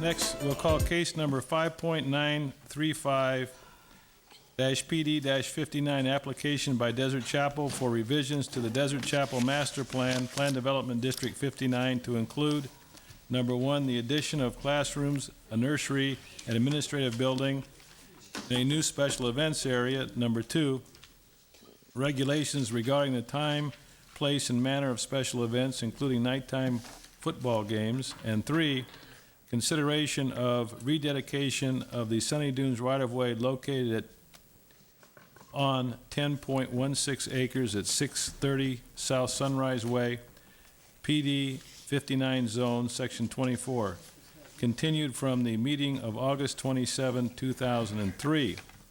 And Mr. Evans, did I understand you that that we are going to continue item number 3, the rededication of Sunny Dunes right-of-way from, continue it to the next meeting or at a later point in time? Yes, Mr. Chairman, we had a meeting with the involved parties where we discussed the options relative to Sunny Dunes or on-site driveways and insurance and all the options. And I think both of the parties, Homeowners Association as well as Desert Chapel, decided that the best remedy was to try and get the insurance people from both sides to try to fix this problem. Operationally, that's probably the best solution. And what we didn't want to do was come in and ask the Planning Commission to referee a disagreement that's almost, at this point, more contractual than anything else. So we're not going to make any report on that element of it. We'll certainly answer any questions that come up. Alex is going to focus his report on so you recall the revisions to the master plan and then the operational criteria for special events and football games. All right. Staff report then, please. Thank you. Since our last meeting, we've had an opportunity to meet with the team from Desert Chapel as well as the neighboring property owners, the HOA from the Mesquite Country Club. We've had a couple of productive meetings. We've kind of narrowed the areas of discussion. As Doug mentioned, we are going to hold off on the dedication and Sunny Dunes right-of-way issues and just focus on special events today. You'll notice that you have a revised set of conditions based upon these meetings that was distributed today to you. It's essentially a front and back page. We've provided the information, and it's our understanding of kind of the level of agreement or where we're at following the community meetings. To update you on a couple of things,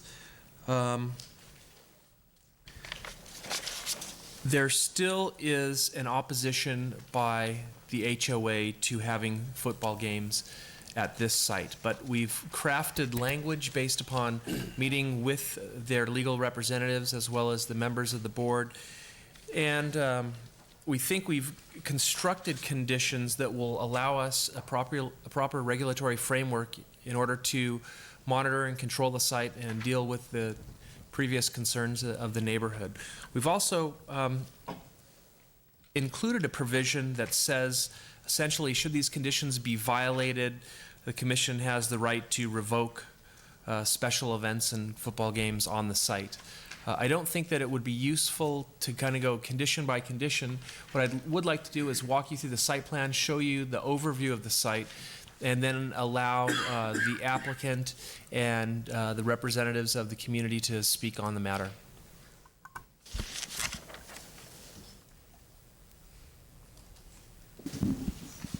For orientation purposes, we have Sunrise Way and Sunny Dunes. This is north. We have the drainage channel and flood control facility here.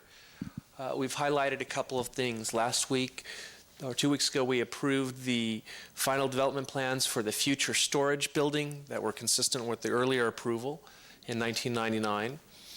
We have essentially 2 special event areas, which would be here for the football and here for the general, or 3 special events.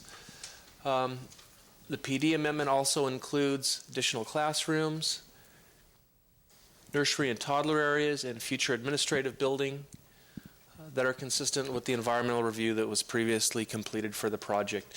This is the approved master plan drawing here, right below, and it shows you essentially where our classrooms have been aligned. The storage building, multi-purpose, sanctuary, classrooms, and this kind of existing building complex here. We have essentially 3 parking functions on the site. We've got the northernmost parking lot, which is a small parking lot that primarily serves a multi-purpose building and classrooms. We've got the larger lot on Sunrise, and we have kind of the easternmost lot, which is the location of the special event area, as indicated here. We're recommending that special events be allowed up to 3 times a year with a series of rules no later than 9 p.m. We're recommending that football games be allowed here till 10 p.m. With certain provisions that should there be injuries or other events beyond the control of the property owner, that there be a provision to extend a few minutes past 10 in those rare occasions where the need would occur. We've also put in a condition about adequate supervision of youth on the facilities, and we've also recommended that there be a limitation of the use of this hard court play area to 10 o'clock. And the reason for that is that there's been a discussion in the past that there has been some problems with unsupervised youth late at night. We've also added a condition that would cover construction, landscape, and maintenance activities and kind of tie those back into the regular construction hours. And that would allow for people to sleep in a little later and kind of tie it back to the noise ordinance that the city uses citywide.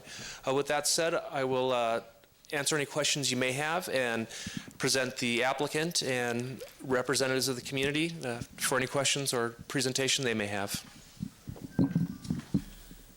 Thank you, Alex. Any questions of Alex at this time? I have one question. What's the football schedule? How often is there a football game, and why does it have to be at night? Yeah, I know. Why can't it start like at 4:30 instead of 6:30? And how often do they have those? My understanding is that the season has approximately 7 games. However, should they make the CIF finals, it could go to about 10 games. The applicant has evaluated some of those issues, and I think they're better prepared to speak on that topic than I have. Any other questions? If not, we'll open the public hearing. Anyone wishing to speak on this matter, now's the time. Please limit your comments to 3 minutes. Give us your name and address, and sign the clipboard, please. So anyone wishing to speak, please come forward at this time.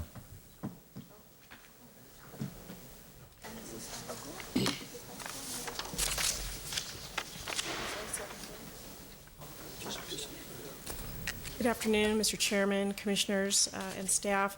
My name is Marie Bachniewicz. I am the attorney for Mesquite Country Club Homeowners Association. I'm pleased to report that after a series of meetings with staff and the Desert Chapel team, Mesquite Homeowners Association does feel at last, after an unfortunate long period of time of feeling its concerns were not being addressed, that we have a framework here that, if it is adhered to, we can probably live with.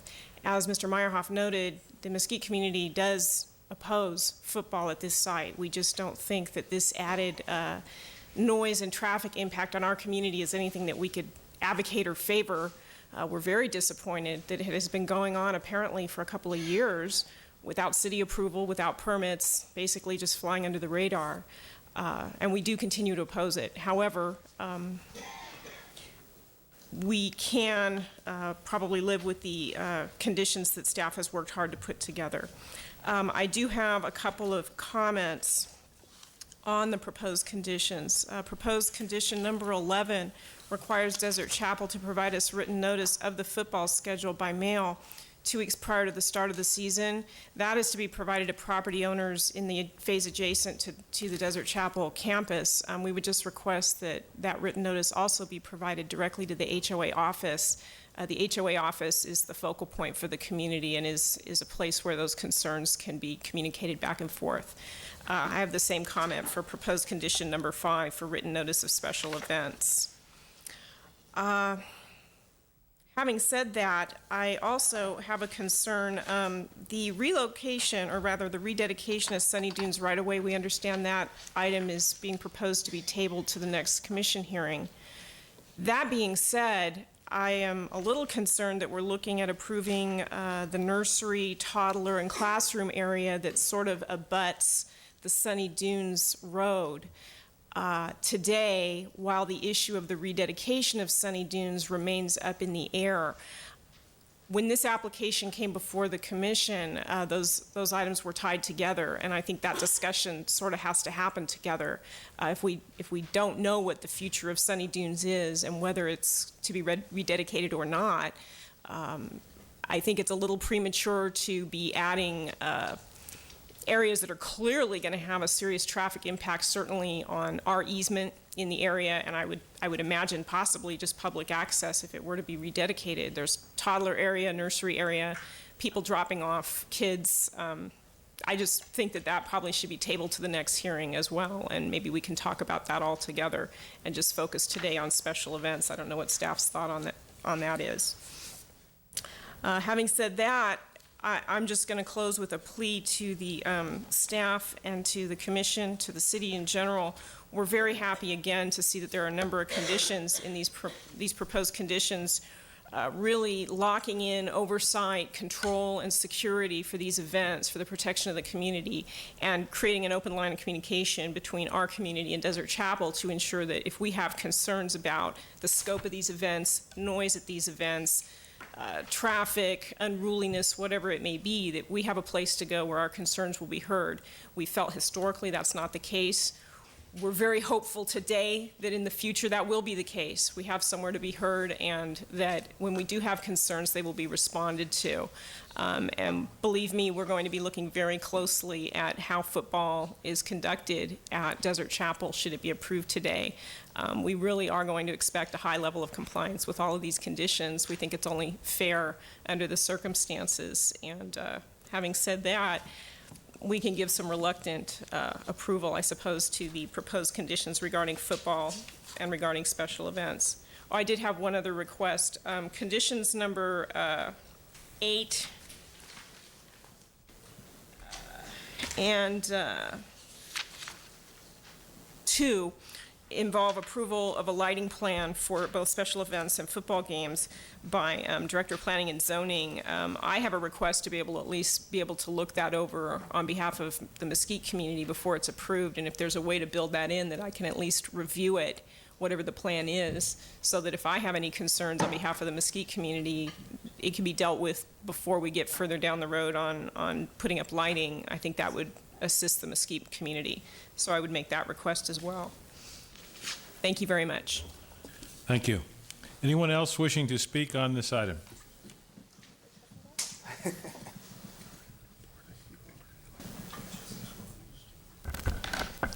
Good afternoon, Mr. Chairman and Planning Commissioners. My name is Chris Mills. I'm the architect on this project. Just a couple of notes. The previous speaker mentioned that the nursery toddler area, she thought it should be taken separately. This particular part of the master plan has always been on the master plan. You've dealt with it in the past. I think in the last time it went through, it's in the same place it always was, even when the street was still a street. It is approximately 40 to 50 feet away from the curb at Sunny Dunes. I don't see it as being an issue with the rest of the approval, safety or any other way.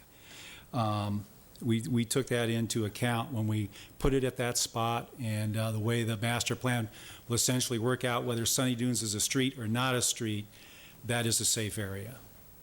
In addition, on on the conditions items 8, actually at 2, 8, and 9, on the site plan, which you are viewing, we have located all the lights, all the PA speakers. We're asking you to approve those locations so we don't get into a situation where we have to deal with this light's in the right spot, this is not in the right spot. This PA is facing one way, it should be facing the other way. We've located everything. You'll see with the PA systems away from the residential properties. The lighting system of a football field, I don't know how you can evenly light a playing surface without lights on both sides. I mean, you're going to have them on both sides. You can see how we oriented them to play it down as best we could. The same thing, and it's substantially away from the units. But we've got them kind of diagonally kind of aimed back into the project. And the reason is so you don't have to deal with number 2, and you don't have to deal with 8, and you don't have to deal with 9, as long as Desert Chapel performs what's on the drawing. That makes it simple for them to do and simple from an enforcement standpoint. Now, certainly, if it doesn't work, you have a condition in there that says you can come back and modify it, and I don't think anyone's unhappy with that, but it just seemed redundant to throw those conditions in there. And we did work with the lighting consultant to make sure that we were, based on the type of fixture we were using, that we were minimizing the overflow light, and certainly the PA systems, as you can see, are geared away from the project. So I'm available for any questions if you'd like, and thank you very much for your consideration. Thank you, Mr. Mills. Anyone else wishing to speak on this matter? We'll be here. Let's get the testimony.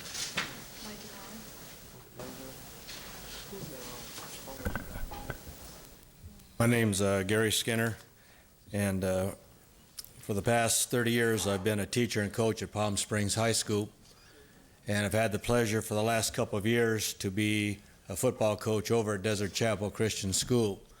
I've been a part of the school starting way back in 1979 when the school started as a K through 9, and we've advanced to middle school, to high school, and we're very proud now that we're K through 12. And for the past 3 years ago, we were fortunate enough to start our athletic program, and especially with me as far as tackle football. I would just like to mention on some of the things that may not be known by the committee is that our games were moved up to from normal 7:30 games that are in high school level to 7 o'clock games to help with the problem of the noise and factor with Mesquite Country Club and Deepwell.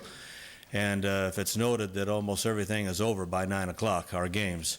We did have one game that was mentioned for possible problems, and that's when one team didn't show up for an hour late, coming in from San Pedro, and yet still we were finished by 10 of 10, and the lights were out and gone.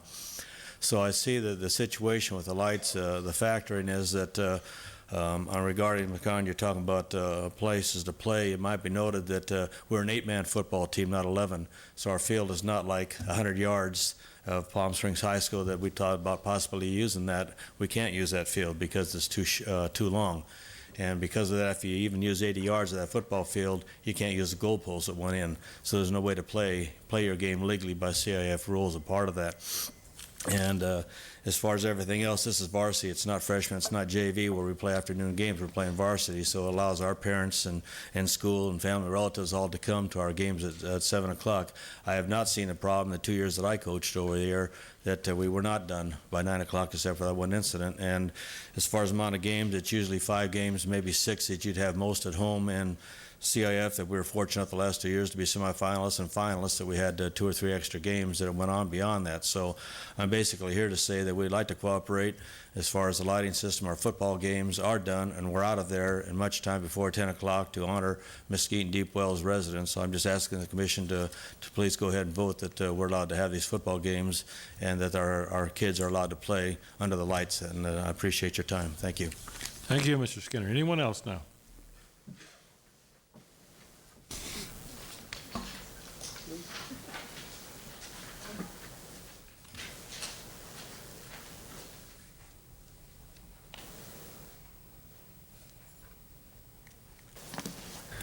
Good afternoon. I'm Frank Marshall. I'm the administrator over at the Desert Chapel, and I appreciate your comments, Marie, and our neighbors. We have been talking. I think we're making some headway and getting along, and that's certainly what we want to do. We want to do something good and positive for kids, and we want to be respectful of the rights of our neighbors and get along. That's what we're all about.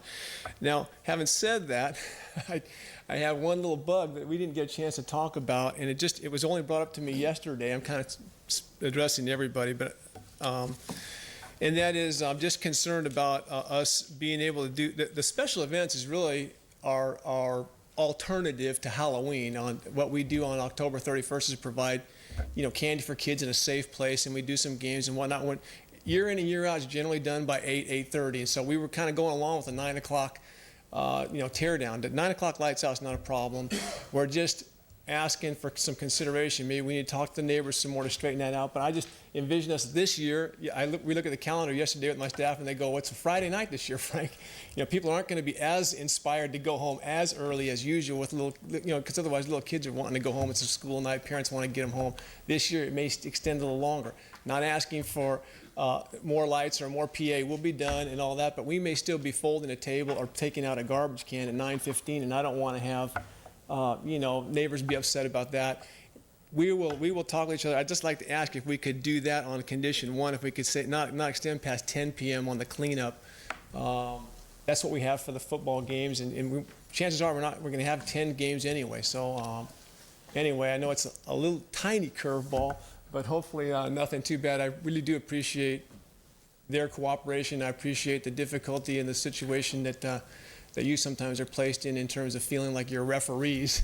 And we don't want to do that. We want to get along with folks and try to figure out how to make everything work together. Thank you very much. Thank you.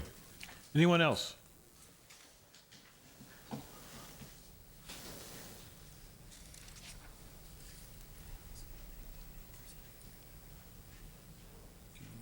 Good afternoon. Good afternoon. My name is Charles Diodosio. I'm on the board of directors of the Deepwell Estates Neighborhood Organization. We have 350 homes in the Deepwell Estates Neighborhood Organization. When there are complaints in the neighborhood, I hear about them, and we've had a lot of complaints from various neighbors about this, about the special events project, about the special events arena.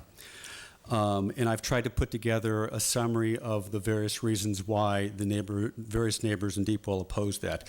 Primarily 3 reasons. The first reason is we do not believe this is a proper usage of land in a residential neighborhood. We believe that loud concerts, games, and events will increase noise, traffic, and lights in the neighborhood, and there will be potential unsupervised youth. We believe it will also decrease the enjoyment of our homes and our property values. The second reason why we oppose this project is the chapel has viable alternatives. They have Palm Springs High football field, which they have in fact successfully used in the past. You will recall that last Easter they held a Christian rock concert there very successfully.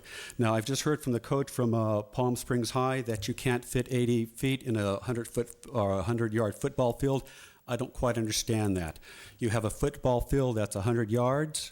You play 80 yards. When you want to kick a field goal, you go up the goal line, you kick the field goal. I mean, what he's telling me doesn't make sense. It doesn't take a rocket scientist to figure out that you can fit 80 yards in a 100-yard field. So we do not believe there's any reason to disrupt our neighborhood when the chapel has viable alternatives. The third reason why we oppose this is because of the chapel's history of ignoring rules and commitments in the past, and we believe that this will be the same in the future. They are having a lot of obligations that they're committing themselves to. We have no reason to believe that they will comply with them, and from past history, it doesn't seem like compliance has been required by the city. I will give you examples. At the last concert that they held in their parking lot, they did not bother to get a permit, and they did not comply with noise levels. When a number of neighborhoods called and a number of our neighbors called and complained, the police did not respond. The noise went on unabated. And we believe we can expect more of the same in the future because of the history of the chapel in flouting rules and not living up to its obligations. I'll give you some more examples. No permit concert, no compliance with the noise level. You may recall that 3 years ago, they tore down the nursery next door. They tore down that building without a permit. Once again, didn't have a permit. A number of neighbors called. They were concerned about asbestos being in that building because it was an older building, and yet that building got torn down. We don't know if there's asbestos flying all over the neighborhood or not. No permit. Again, the city gave them a slap on the wrist, did not do anything to make sure they complied. We understand that they've ignored their contractual obligations on Sunny Dunes. They've taken over that property. They've agreed to put together liability insurance. 3 years later, they have not. What organization, what company can do that? Not too many that I know that can get along for 3 years. Again, non-compliance, nothing being done about it. They seem to be given preferential treatment. You may have heard from time to time there have been complaints about the police out there on Sundays directing traffic. No other church in this town seems to have that. Now it seems that in order to avoid that problem, they now are being given a stoplight at Sunny Dunes and Sunrise. Now, as I read the zoning ordinances, I'm a retired attorney, but as I read the zoning ordinances, when you have a stoplight running into a dead end, that's against zoning. So they had to get an exemption for this. Again, another special treatment. Again, it seems that Desert Chapel continues to be given special treatment, and when they have obligations, they don't comply. This concerns us. We do not believe that the Desert Chapel should be given special treatment simply because 3 of 5 city council members belong to the Desert Chapel, and one of them, Chris Mills, who I believe is here today and spoke on behalf of the project, is its architect. We have 350 homes in Deepwell. The quiet enjoyment of our homes are important to us, and we believe it should be respected. This is not a proper use of the land in the residential neighborhood, and we do not believe this project should be approved. Thank you. Thank you, sir. Anyone else?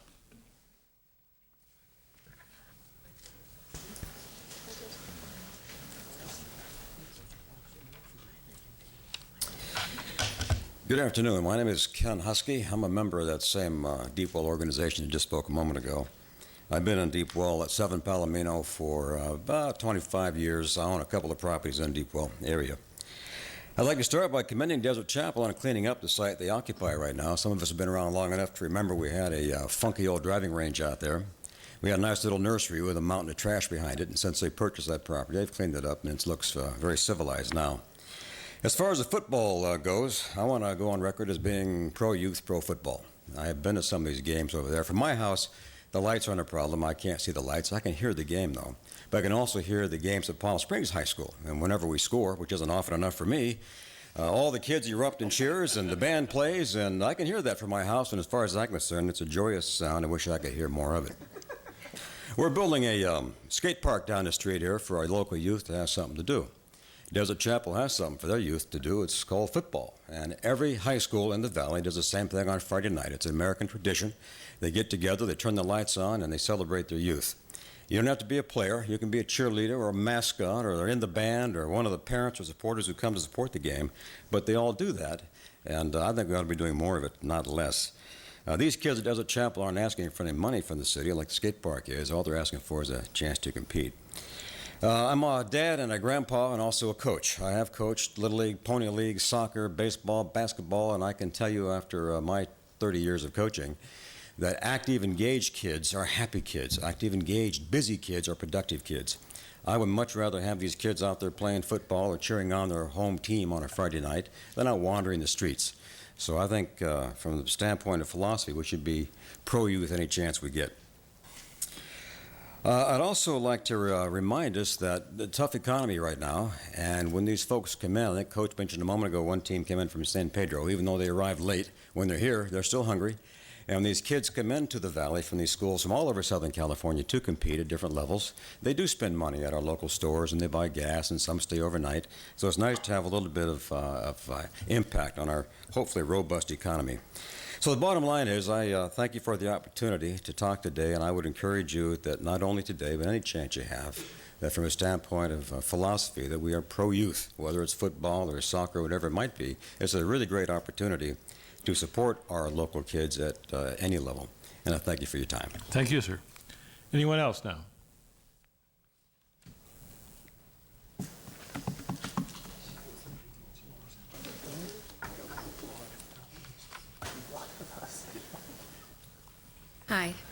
My name's Sheila Wood, and I live in Deepwell. I've been a resident there for about 5 years now, and I have no complaints whatsoever as to the games that are going on. I would like to say I'm a mother of 5 boys, and so I see it extremely important that we have these outlets for teenagers, safe places where they can go and have a good time and a healthy, good environment, and just gather together as youth like to do. And so on that level alone, I would just like to encourage you to allow the football games to go on. Thank you. Thank you.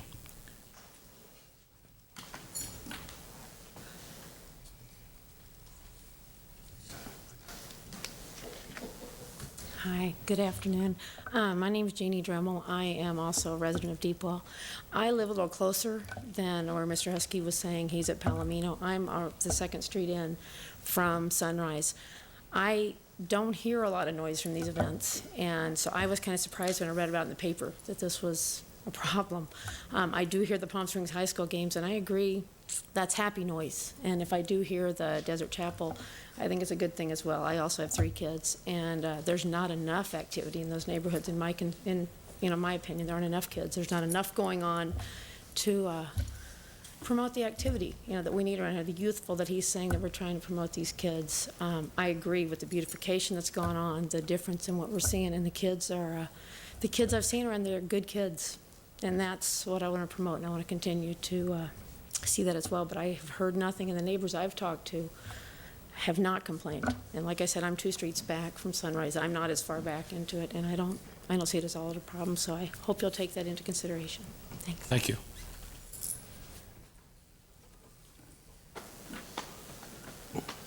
Anyone else care to speak?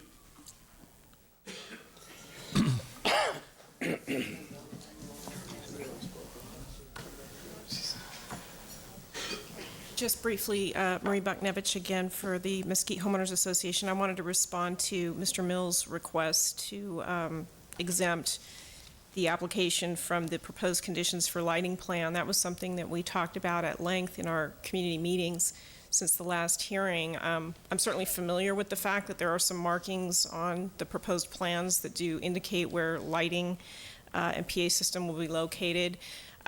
I just think for a permanent special event addition to the plan here, it is entirely suitable that there be a special formal lighting plan that everybody looks at, understands what it is, can get their arms around it, maybe get a lighting consultant involved, understand exactly what the fixtures are, and know what we're all going to be living with. I do not find that the plan that's been submitted is really doing the job in terms of letting us know what we're in for. I mean, I can envision what we're in for, but I don't think it's unreasonable at all to request having a lighting plan submitted for these things, given that they're asking for these permanent privileges to be added to their plan. Thank you. Thank you. Anyone else? Seeing none, we'll close the public hearing and go back to the commission for questions and comments. I guess just one question real quick, and that is staff recommending that we defer item 1 as well, along with item 3 the next meeting, or is that not staff's suggestion at this point? Chairman, that has to do with the approval of the master plan. We're still comfortable with moving forward with the approval of the master plan. The facilities are in good physical locations. If we have to move where people drive, we probably have a similar problem with or without these plan amendments to deal with. And if I could just comment very quickly, just on special events, Desert Chapel did ask for breakdown to go to 10 p.m. With regards to going over the lighting plans and specifications, staff will do that with Mesquite. We'll contact their office and their attorney so we can go over the exact specifications of the lights.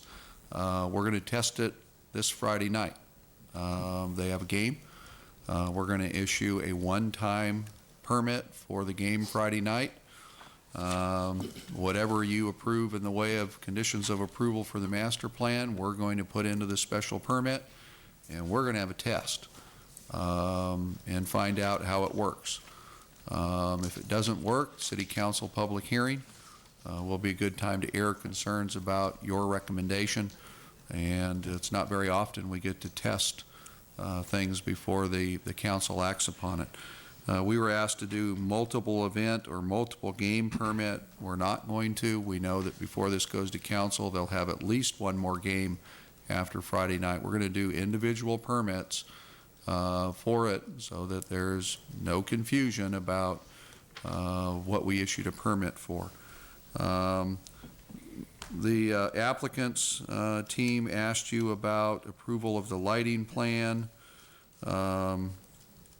on number 2, 8 and as 9. well as 8 and 9. We just received some of the specs and details. We still think these are conditions.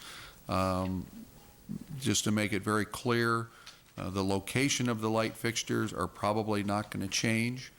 If we did a lighting plan, probably the only thing we'd really ask is that the light fixtures be a little bit more clearly identified, and that there be a note on the plan that the lights be set up due perpendicular to the play of the field, the layout of the field, so that they look directly onto the field. Last year when I went out, they had one light fixture that was on an angle facing diagonally towards Mesquite. So we just want to make sure that, if there's a disagreement, there's a document that says, here's the lighting plan, all of the information's clearly on it, and if we copy it, you can see it, and then have the specifications attached, so it's real clear. So we think, the lighting plans are things that we're real close to being able to say, yep, you could approve it today, but we'd like to have a little time to look at it. And at our meeting last week, we told Mesquite we would let them take a look at it. Thank you. Yes, Ms. Morantz. I have a couple of questions. First of all, after reading all of this, I did think originally, well, maybe they could make some arrangements with Palm Springs High School, and since I've heard that wouldn't work by talking with Mr. Wright and some others, I understand that now. I think that with permanent lighting, the one good aspect is there's no generators. I mean, obviously, I would assume that generators will go away if there's permanent lighting. I'd like to see the finalized lighting plan. I'd like to see that fifth-wheel travel trailer removed that's been there for about 2.5 years or more. That's on the side of right near the wash. It's been there for a long time. I don't have a conflict, but I will tell you, I live in Deep Well. I live far away from Desert Chapel, and I never hear anything, but I guess, I was very surprised that the Deep Well was even included in this, because I've never heard anything from the church or from their activities. But I would like, as I say, to see a completed lighting plan and see what happens after Friday night's game. Other comments, motions? Mr. Chairman, I got a couple of things that I'm ready to make a motion. First of all, I want to commend the neighbors in Desert Chapel for getting together. It's at least you had an opportunity to work out some of these matters over the last 2 weeks, and I think that's far better as a community that we can do that.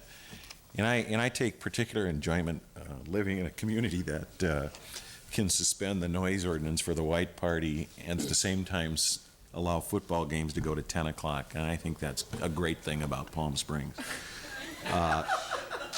We're a diverse community, and I think it's great. And I love living here. This is bounded by a golf course, and there is a residential area. And I was through the parking lot this morning early, and there are a couple of condos that are affected across the wash there. And it looks like some reasonable solutions have been worked out, and I want those homeowners to know that we deeply appreciate that, because this is a good school, and I think it's important for kids to have these activities. So with that, I'd move approval of case 5.935 PD 59 Want to approve the revisions of the master plan, including the nursery administration building and new special events area.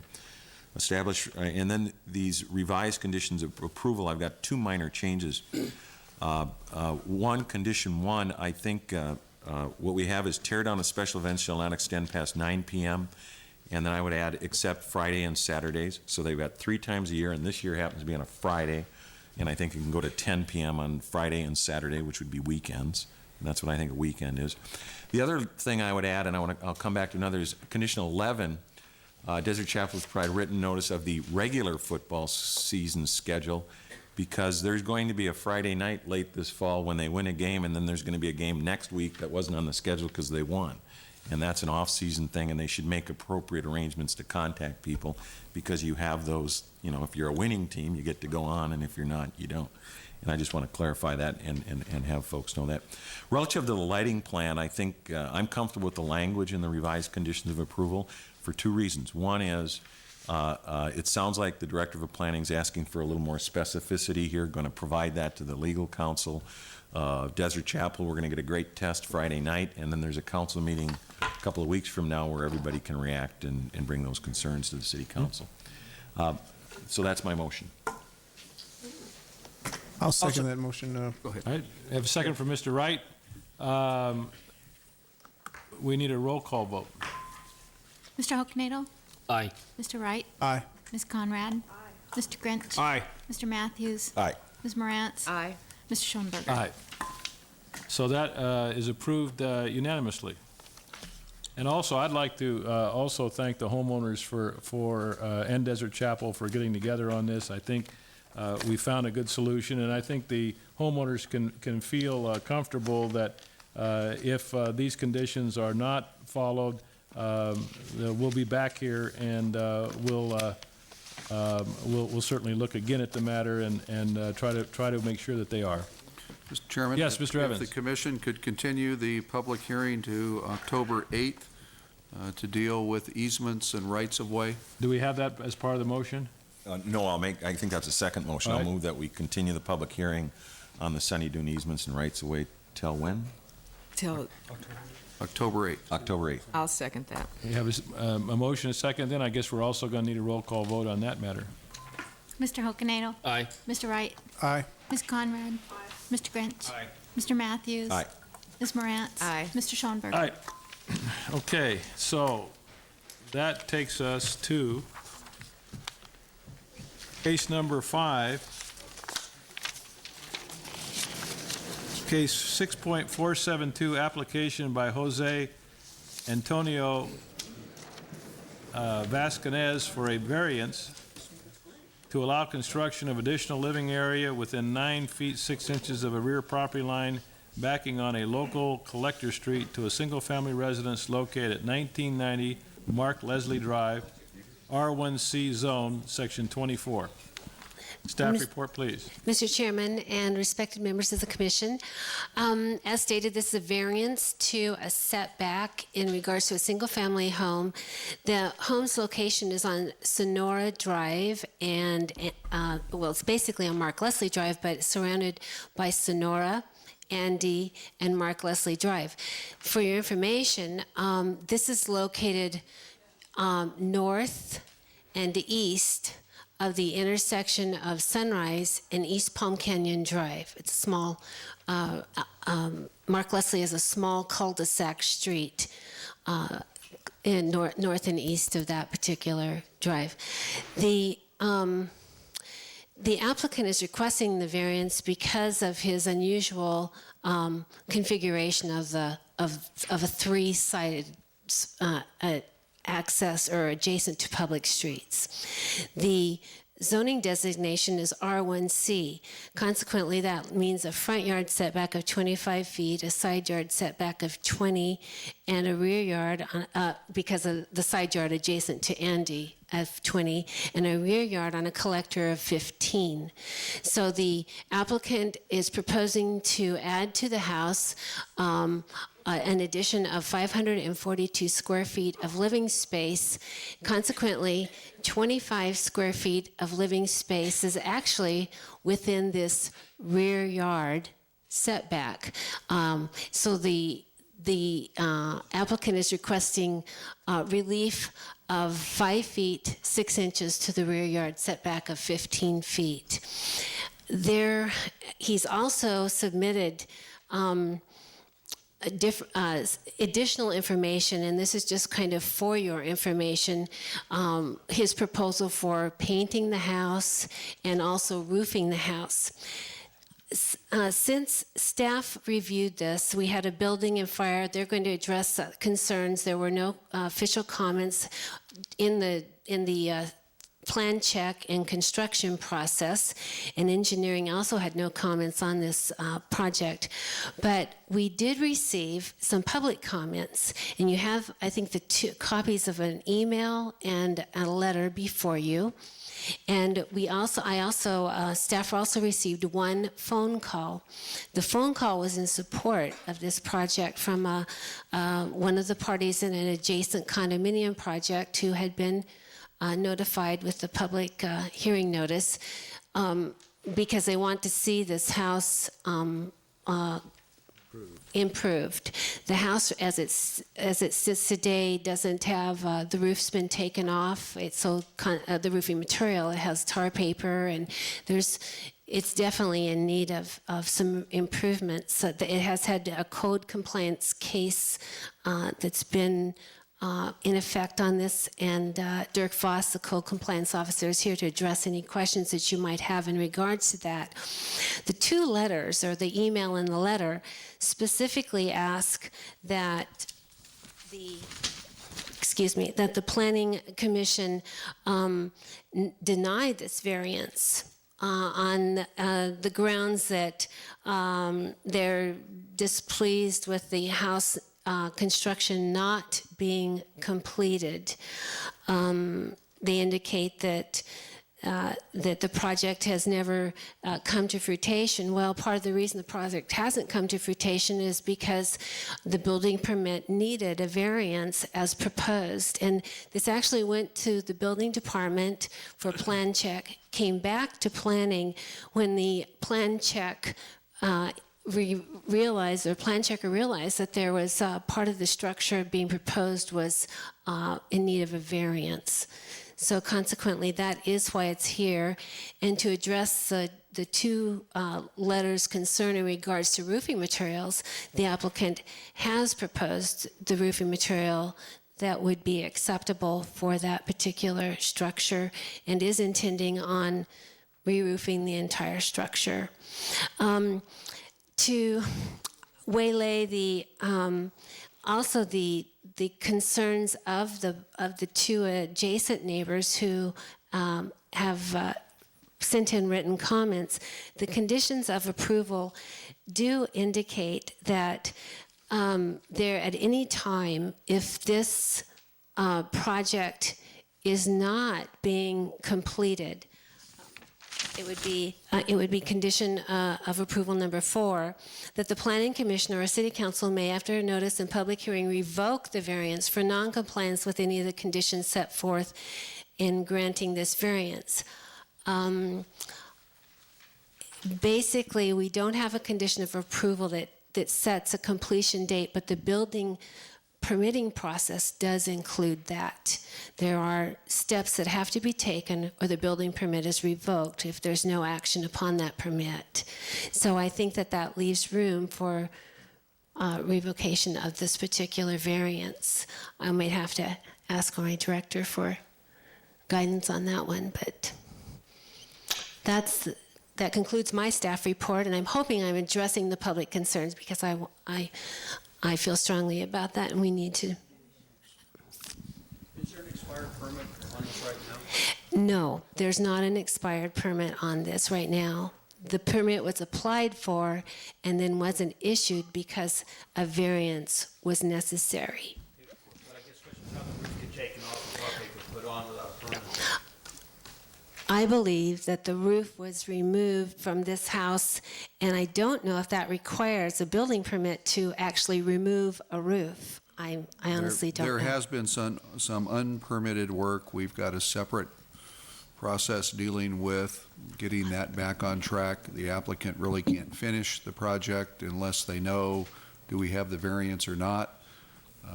So we've got a separate track. We try not to automatically bring code enforcement matters into the commission when it really boils down to, if you tell us what you want to do on the variance, we know what to do on the enforcement side. This is a public hearing matter. Anyone wishing to speak on this item should come forward now. Please limit your comments to 3 minutes. Give us your name and address and sign the clipboard before you leave.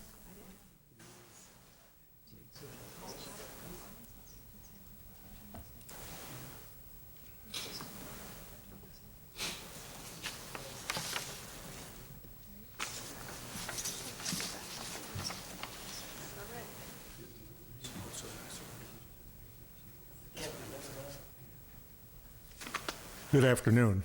My name is Richard Hammer. I live at 1686 South Andy Drive. I am also the president of the Homeowners Association of the Versailles Condominium Complex, which is directly east from this property. I have 6 more letters I would like to submit in opposition to this variance, and also pictures of this property. Could I do that?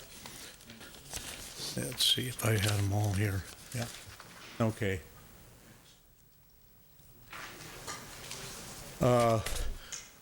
If you will note in the letters, and I agree with the comments the other owners have said, this is not only from residents of the Versailles condominium complex, but also residents to the south of this property.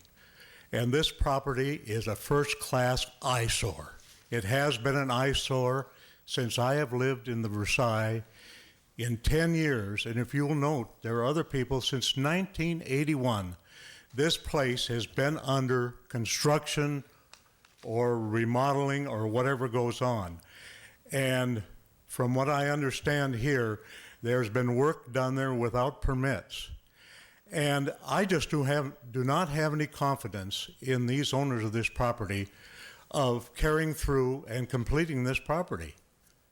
The history of this property is despicable.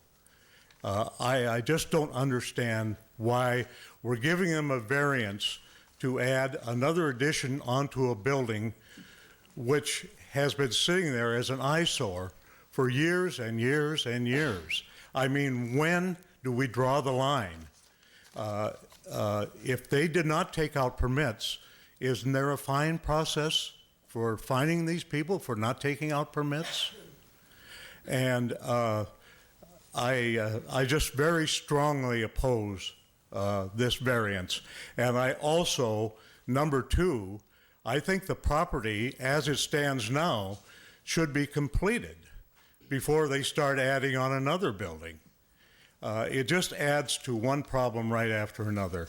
And I think if you took a poll of all the neighbors, I would say that the vast majority would be opposed to this variance. And also, we want to see completion of the property as it is. He had a tar paper roof on there, which is blown off. I understand they're living in there. I don't know how they can live in a place like that with the roof blown off. And I just don't understand why they would even want approval on this. Thank you very much. Thank you, sir. Anyone else care to speak on this item?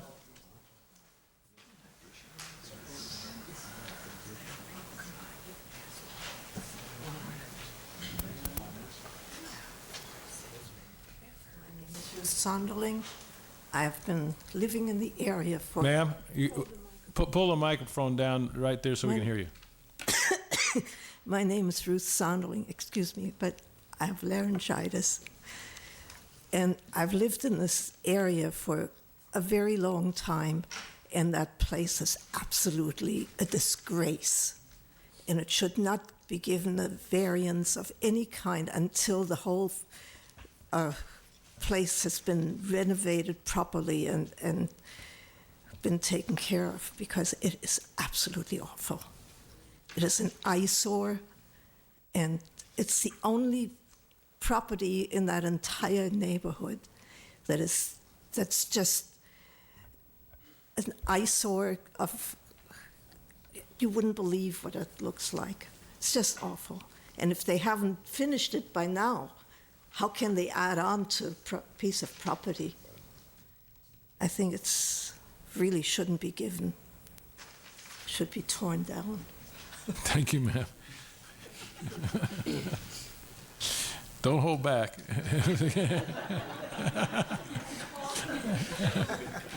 Good afternoon. My name is Juan Carrillo. I do live in the property mentioned 1990 Mark Leslie Drive. In response to why we haven't pulled out permits, for every job we've done in that property, we have pulled out permits. Without permits, I don't see how the building department would have not come to us and stop us from working. I do not have the permits with me. I just came from work, but there is a record in the Building and Safety Department that you will find that we have pulled out permits for everything that we have done in the house. In response to the roof, if there was a permit pulled out, there was a permit pulled out back in the year 2001. That's when we initially wanted to fix up the house. Unfortunately, we ran out of money. Times have been tough, not just for us, but for everybody. Our intention is to comply with the city regulations and with everybody, including my neighbors. I do understand how they feel. And another thing that has stopped us from moving on, besides this financial distress that we had prior to this year, back in March, we submitted drawings to the city, to the Building and Safety Department, to work on this house. We've been going to court. We have got extensions for 3 times because the building department does not have time to look at everybody's work drawings. It's been 3 extensions that we got from court, from the City of Indio, where the city is suing us right now. And it's because not only of our side that the house is not being completed. Since March, we had the money to start working on the house. We came to the Building and Safety to pull out a permit, and they denied us that permit because we had to resubmit all the drawings again, which we did back in March. Now, since then, it's taken up to a month and a half to get a response from Building and Safety on the plan check. So today, last time I turned them in was in a month ago. I haven't heard from them yet. So it's not our part that is not trying to comply with the city and with the neighbors, because I do understand that we need to live in a place that is clean to the city and to everybody else. That's in response to why we don't have any permits. We do have permits to everything, and there's a record to it that can show that. Now, in regards to applying for this variance, I believe that we qualify for this variance because of the unusual circumstances of the property, the shape of the property, and other similar houses on the area. So it is. It depends whether we get the variance or not. We're going to continue fixing the house. It's not that we enjoy living in the condition that the house is. We live there, and it's uncomfortable for us. If it's uncomfortable for us, it might be uncomfortable for other residents, yes. But the approval of the variance will not limit us in going forward with what we initially wanted to do, and that was in the year 2001. And like I said, since March, we've been working with the city. I've been in contact with Mr. Dirk Boss, and I've been letting him know what the process is, where we stand in this entire process. So whether we get the variance or not, we will. I just want to let the neighbors know that we will fix the house. I think that getting the variance or not getting the variance is pointless to their concerns, because we will still go along and fix the house. Why? Because we have the money now, and that's mainly the reason why, because we want to live decently like everybody else. All of you do. And that's all I have to say. Thank you, sir. Anyone else care to speak on this item? Seeing none, we'll go back to the commission for comments and action. Ricky? Yeah, my question has to do with, and this information for me, can we have construction to a certain point before the variance is granted? Completion of construction to a certain point, and upon that time, then reconsider a variance? The commission could impose a condition based upon community input that basically says that the permits for this portion of the project not be issued until progress be made. You could do that. We didn't recommend it on the basis that we have legal proceedings underway to get the rest of the house fixed. We're at the court.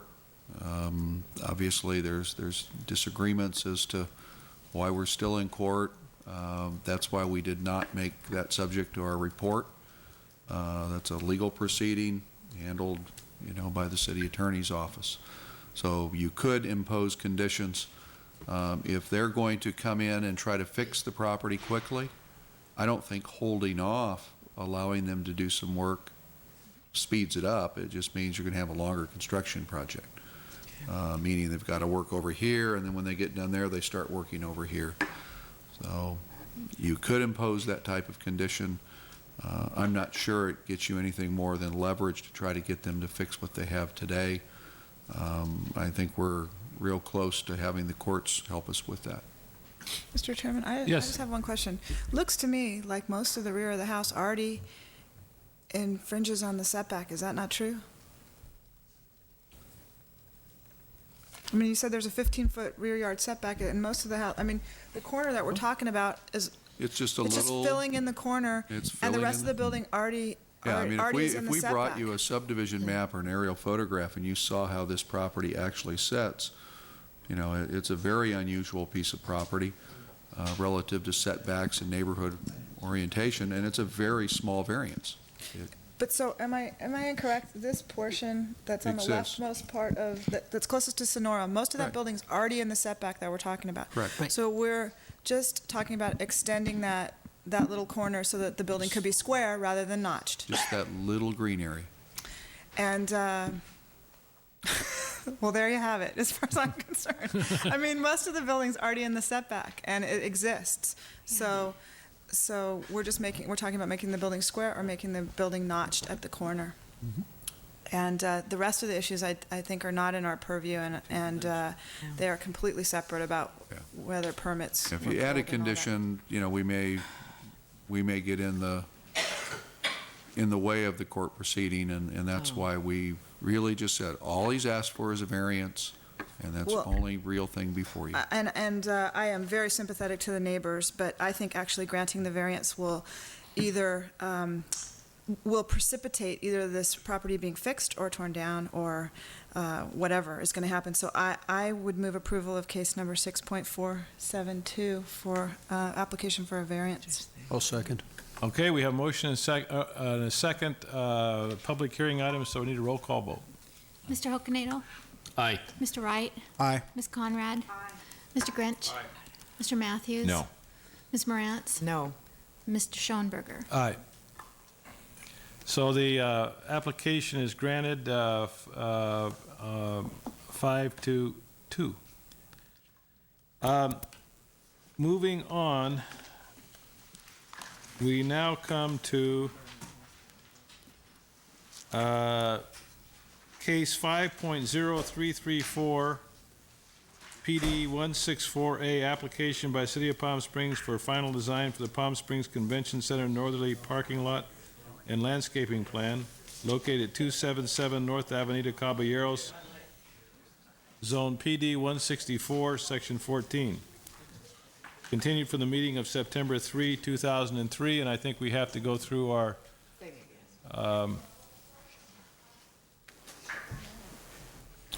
drawing by lots. Mr. Chairman, you're going to have to state abstentions for the record. I have to abstain on the matter because of my ownership of property or interest in property which is within 500 feet of the project.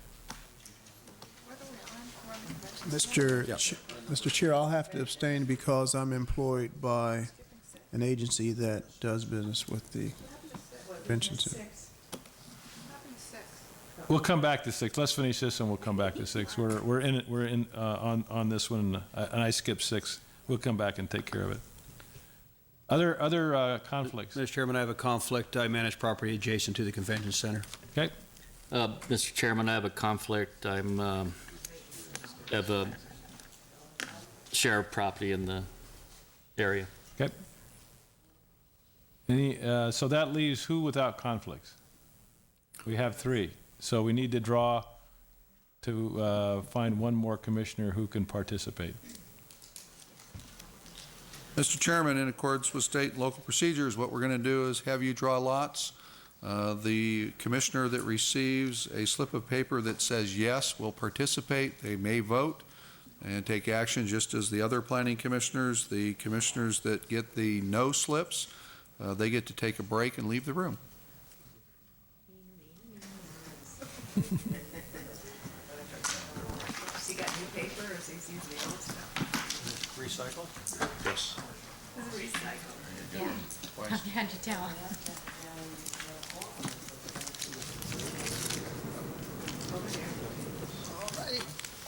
Oh, wait. Don't look. Don't look. That's all right. This is still random. Still random, and it's the last random one. I got it. You got the yes? That's why you were. I got a yes. I do. We can have 2 yeses. You got only need one. do it again. Oh. You did the wrong one. You only Put it in have your one pocket yes. and you forgot. Maybe mine if I read it upside You down. put the wrong one in your pocket. So let's go again. All right, here's. Redeal. Did you spit on it? Yes. That's a yes, sir. So you dispose of one of those. I'll keep my mouth. There you go. That is a good one. Go back. You're a mortician. I couldn't sleep last night. We had to have Yahtzee. We had to do this one. Take it one or two of them. You can do that. They'll chuck it over. Is that your old one? I'm out. You still got it. Surprise. Thanks, Doug. Okay, where are we? Okay. Having drawn our lots, I'll turn the matter then over to Ms. Morantz to Okay. conduct this particular hearing. All right, staff report, please.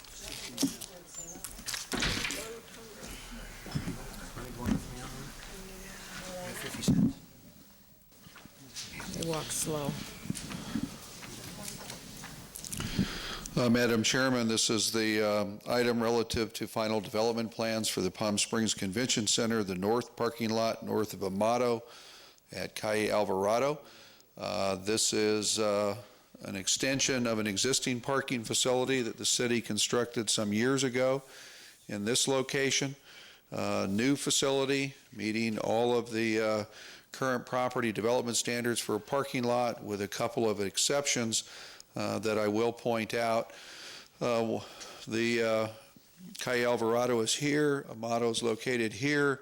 We've got a very extensive landscape setback in this location that really exceeds code. They're coming in with a series of berms and plants and boulders. We're recommending that we not put the required wall in because of the width of the landscape buffer and the material. The same thing occurs on Calle Alvarado. In response to neighborhood concerns from the adjoining condominium project and the convention center's work with their neighbors, we're recommending that we delete these spaces along here as 90-degree traditional parking spaces and increase the landscape buffer and do parallel spaces so we reduce the number of parking spaces and headlights facing condominium units. So this will be a setback that's comparable to the south side adjacent to the project on that side. There is an area that the commission and council approved that doesn't have trees and lights in it. It's an area that could be an activity area. Then we would light it from these areas on the corner. So this becomes a little activity center with an area that you can really feed into an activity center, a little bit different design there. With regards to parking lot lighting and trees, this has a few more trees. Really, it's the center tree, which is the additional tree that you would not have at the Prairie Schooner site that we referred to earlier for the two commissioners that participated in that one. Same type of landscape. The perimeter trees are a little bit thinner. The idea was really with the desert landscape to not overly shade it, so that the landscape material on the underside grows in well. And again, the trees inside the parking lot are a real strong canopy tree. Took out some little diamond shape or half diamonds as far as tree wells. We've got plenty of room to just do the trees in this location. And this parking lot at maturity, if the trees grow well, and we don't go out there and trim them inappropriately, with the exception of the event area, this plan will exceed 50% shading if the trees do well. If they don't, we'll talk to Mr. Bacino about tree selection in 10 or 15 years. Yeah. But that completes our report. Again, this is an area that was approved for parking. Detailed plan, the same issue relative to creative parking space, or excuse me, sidewalks. The original plan talked about a very intricate sidewalk pathway. We're not sure we have enough money for that, and we have either or conditions in there. And to be consistent with comments earlier, Commission may want to say that if budget allows, the Commission prefers the upgraded walkway and all the additional materials. That completes our report. Thank you. Commission comments? Anybody ready for a motion? Well, it isn't a public hearing item, so, but does anybody, it is not a public hearing item, but is there anybody still here in the audience that wanted to speak on this issue?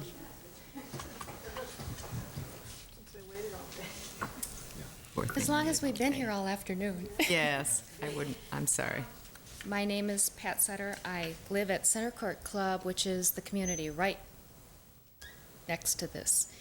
I would like you to know that when the community asks, the city does listen.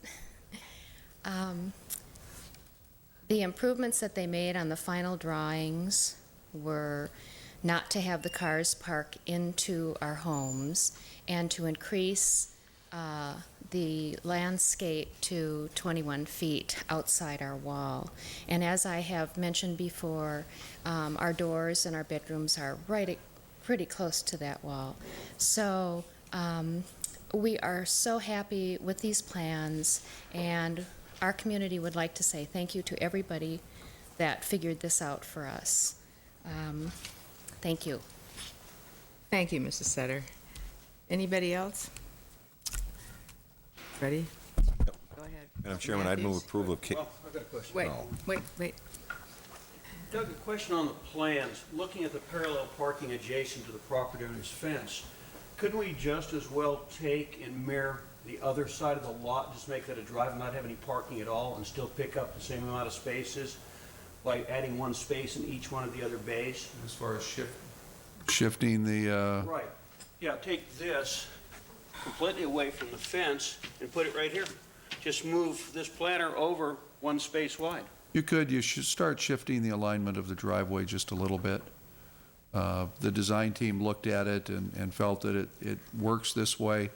Those parallel spaces will probably be just about the least to be used, or the last ones to be used. The furthest. It could have been done a different way.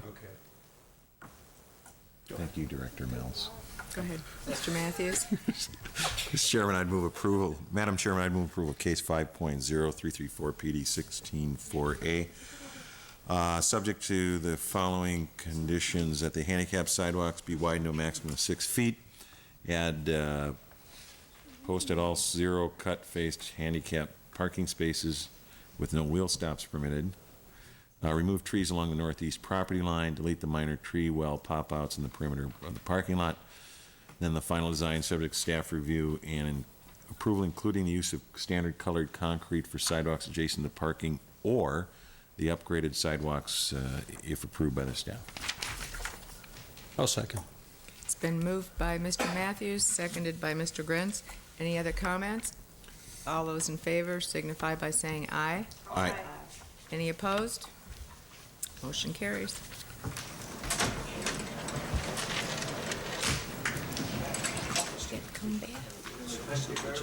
Thank you. Sitting I didn't see you sitting down there, and I.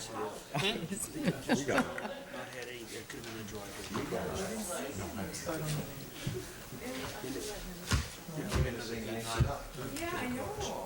He almost dissed it. I did. Welcome out. Okay. Did you skip number 16? CRS or? Routine here. Okay. Diane's supposed to be. Frank, are you? Yeah. Diane. All right, well, we know somebody's playing. I was watching it. Yes, we are. We're gonna do that right now. No, I just took care of it. Number 9, Mr. Chairman? We'll take up number 9, we'll come back and pick up number 6. To try to take care of some of our people who have been waiting here patiently as we have worked our way through this lengthy agenda. So item number 9, tentative track map 29077, application by Palm Springs Modern Homes for a minor revision to the tentative track map, eliminating one lot and reducing the number of lots from 48 to 47 for the villas at Old Palm Springs located at the intersection of Museum Drive and Tockwitz Canyon Way, R2, R3 zones, section 15. Mr. Chairman, Yes. my family Conflict. business is doing work on that site, so I will be abstaining on You're that. excused. Mr. Anyone else? Chairman, I own property directly across the street, so I will be abstaining. Mr. Chairman, Ms. Conrad? I don't have a conflict. Okay, good. Mr. Grins, happy to hear that. Staff report, please. On August 13th, the Planning Commission approved a grading plan for this project, the combined Plan Development District and tentative map 29077. The applicant then decided to, in the field, provide some additional information to a neighboring property owner,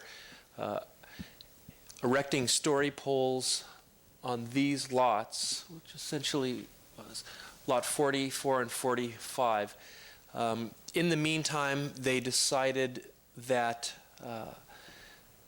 they would like to revise the tentative map in order to combine two of the units into a single lot. About the same time, there was an appeal filed on this decision. That cemented the applicant's desire to merge and consolidate two lots, lot 44 and 45, into a single lot.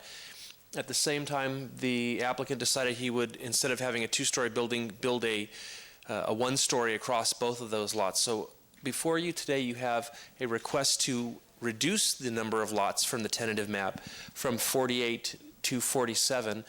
The reason this is before you is that this is scheduled for final map review by the City Council in 1 week, and in order to change the map, we would have to find this as consistent with the earlier approval of the earlier map. Staff has reviewed this with the applicant, with the neighboring community members, with engineering staff, and we're comfortable that this is consistent with the earlier approval. Thank you. Any questions of staff? Anyone here wishing to speak on, this is not a public hearing item. No. Mr. Chairman, I have a question. This is going to be a single story? One unit is going to be a single story on this property line. But it was before two-story? It was going to be two two-story units. We have not seen the architecture on that. It will be going back to design review once that unit is designed, but we can anticipate that it will roughly have the same lot coverage. Okay, but the plate line being one story, it'd still be a 9-foot plate height, or, I mean... The applicant could answer that question better. Okay, because, one story, but they can embellish in height. That's correct. And still be a hindrance. Right. Any other questions of staff? And Mr. Tyson, you wish to comment on the item? Yeah, yes, if I may. Right, you may. No, I'd like to speak strongly in support of this issue, and at the same time relate a kind of a nice positive story to the commission about the developer and neighbor relations, specifically between Modern Homes and Casa Cody and the Tennis Club Neighborhood Organization. As you know, the Villas project has been a long time in the making, a lot of controversy, and interesting enough, nobody really knew what the impact would be, funny enough, on the eastern end of that property. In fact, the human eye seemed to fool all of us. I met with the planning director a year ago, and we looked at it. He said, well, he said, you see that the Palo Verde tree? He said, the buildings won't be higher than that. You still see the mountains. Well, even when we met with the developer originally, he had no idea until we ran the pole test and the balloon test. Actually, the balloon it was blowing that way, so we had to have a pole test, and it was clear then that this would have been a massive wall that would have blocked out completely the view of the mountains. So thank God for the fact that there was a faulty hydrology study, and it went back to the commission because that gave us the opportunity to meet with the developer, who really was very honorable and very sensitive about the whole thing. Within a few hours of the poll test, he was back and he proposed to drop two-story condominiums into a one-story house, and therefore solve the problem and giving us at least a top of the view of a view of the top of the mountains in the center part of our property. So it's really on these nice kind of stories, and it's nice to deal with somebody that really was very, very public spirited and sensitive about the whole thing. Now, funny enough, I read an article in the LA Times, and I have copies for all of you, about what Palos Verdes and some of the other communities have done. They have now, maybe we ought to adopt it in our community to prevent things like this from falling between the cracks. They put up sticks and flags to outline the contours. They call it silhouetting. We had a copy of the article in our packet. Oh, good, okay. Well, then it's okay. Well, Doug was a step ahead of me on that. Very interesting article. But I think that it would be nice to have that in the community because, as I say, this thing almost fell between the cracks, and it was just a pure luck that the hydrology was had to be redone, and otherwise nobody would have known till the wall would have gone up. So I think it's a nice story, and I appreciate all the help from the department and the commission and the developer. It's one of those happy ending stories. Good. Thank you, Mr. Tyson. Okay. Appreciate your comments. Good afternoon. My name is Dennis Cunningham for Palm Springs Modern Homes.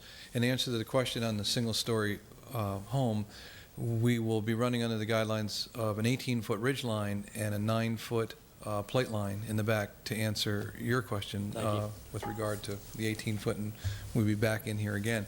I'd like to make a comment on the process on the project. The project is a fairly complicated project. Legally, I think the project was within its rights to do what it was proposed to do. And I don't want to see this thing turn around to where it's the city made a mistake or something along those lines. It went through the process. What specifically happened when we did the story poll, we were within our rights, but the situation specifically between the Cody Inn and this one spot was really the sight line off of Cody Inn's area, and it just was wrong. In another situation, it might have been just fine. If it was 30 feet over, it might have been just fine, because when you're looking at a piece of property, you can't be all things to all people, because the people, in a sense, not saying to Cody Inn, if you don't like it, buy the property and make a park out of it, generally speaking. So my point specifically is I don't want to see everything turned around or reopen the review process on all projects because something happened here. This was just specific to a sight line.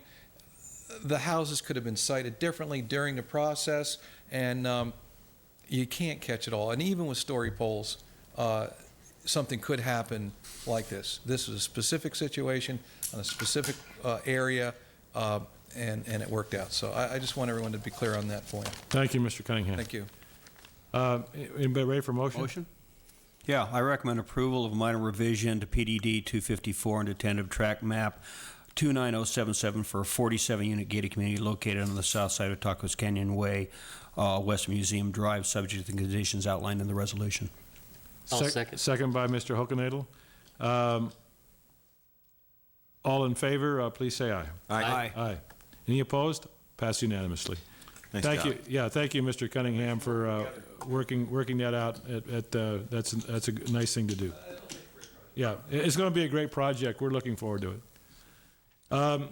We got to get our people back.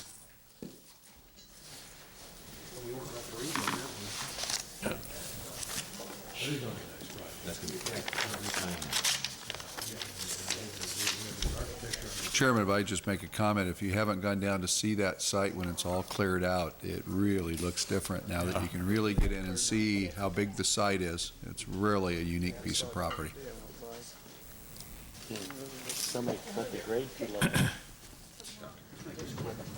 We'll go back to item number 6 that Ms. Morantz didn't remind me of. This is case 5.0953, application by the City of Palm Springs for zoning ordinance amendment to allow second family unit applications ministerially without discretionary review in accordance with Government Code Section 65852.2. Citywide in the RG5, R1, RGA, R2 zones, continued from the meeting of August 27 and September 3, 2003. Is there a motion to continue this? Chairman, I move we continue it to the September 24th meeting. Second? Second. All in favor, please say aye. Aye. Any opposed? We'll go on to item number 9. No, we just did 9. 10. Application by Shaul Mizrahi for architectural approval for a repaint of the Amato Center at 333 North Palm Canyon Drive, Zone CBD, Section 14. I move we continue that to the September 24th. Is there a second? Second. All in favor, please say aye. Aye. Any Mr. Chairman? opposed? Yes. Excuse me, I'll let you finish the motion, sorry. Any opposed? Passes unanimously. Mr. Chairman, I'd encourage the commissioners to go out and look at this property before the next meeting. They've done some test painting and look at the backside on Bellardo Road where they've done some testing. The middle building in the yellow hues was endorsed by Design Review at their last meeting. We've asked them to stop because, we scheduled this for commission review because of the totality of the color palette. The mauve colors that they've done on the back of the building were adjusted at Design Review this past Monday, and they're redoing the color board, and that's why this item is going to come back to you. Are the colors now out there, those that are proposed? Yes. The middle building in the yellow hues, I believe, yes. Some of the colors on the in buildings aren't quite right yet. So we should look at the middle building. You should look at all of them, just to get a feel for the property. And That went through Design Review, Doug? So I've gotten phone calls about it, so I just Would wondered. Well, Design Review looked at it on Monday, and they came up with a recommendation on how to deal with the mauves, and they're redoing the color board before they bring it to commission, but Design Review was comfortable with the other color palette. And we just looked at it and said we felt that, because of their proposal, and it was even stronger previously than Monday, that we should just put it on the commission agenda because it's likely to end up in the commission's lap or the council's lap if it's not reviewed carefully. Okay, we'll move on to item number 11, sign program. Application by Tuscany Showrooms for a sign program at a new industrial building located at 3425 North Indian Way, CM Zone, Section 34. We have a staff report on that.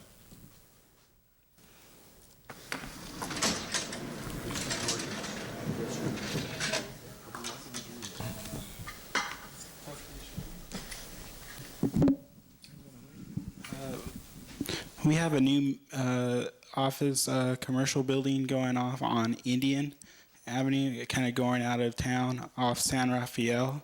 San Rafael is just north of San Rafael on the left-hand side, or east side. No, west side. Right before Lumberman's. This is a new building. They're proposing the name of the building is about. They're using good materials. As far as the background's going to be marble. The guy building this building works with marble, so this is a good product to put up as background. And then the front would be aluminum, 18-inch, 1/8 thick aluminum letters. And then that's the identification sign of the building. And then every tenant would have a Dalton Signs. It's just a made-up name. It's going to be wrought iron and with the marble, and then you're going to have vinyl lettering just like this one. And that concludes my presentation. Mr. Chairman?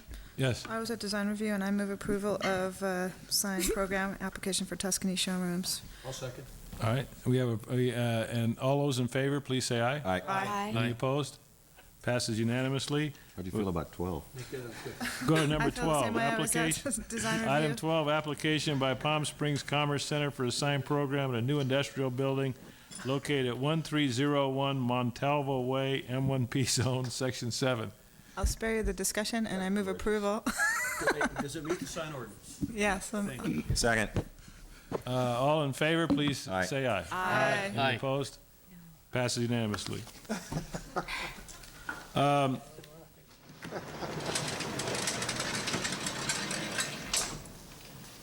I think we now have covered all items on the agenda. Go to item 14, Commission Work Program, General Plan Update. Chairman, I think we gave you the update last week at your study session, so we don't have anything new on the general plan update. You do have a city council cabinet meeting coming up in October. Just as an item, you might want to start thinking about what the commission might like to update the council on. And the other two items, we have no update, so that completes the work program unless the commission has questions.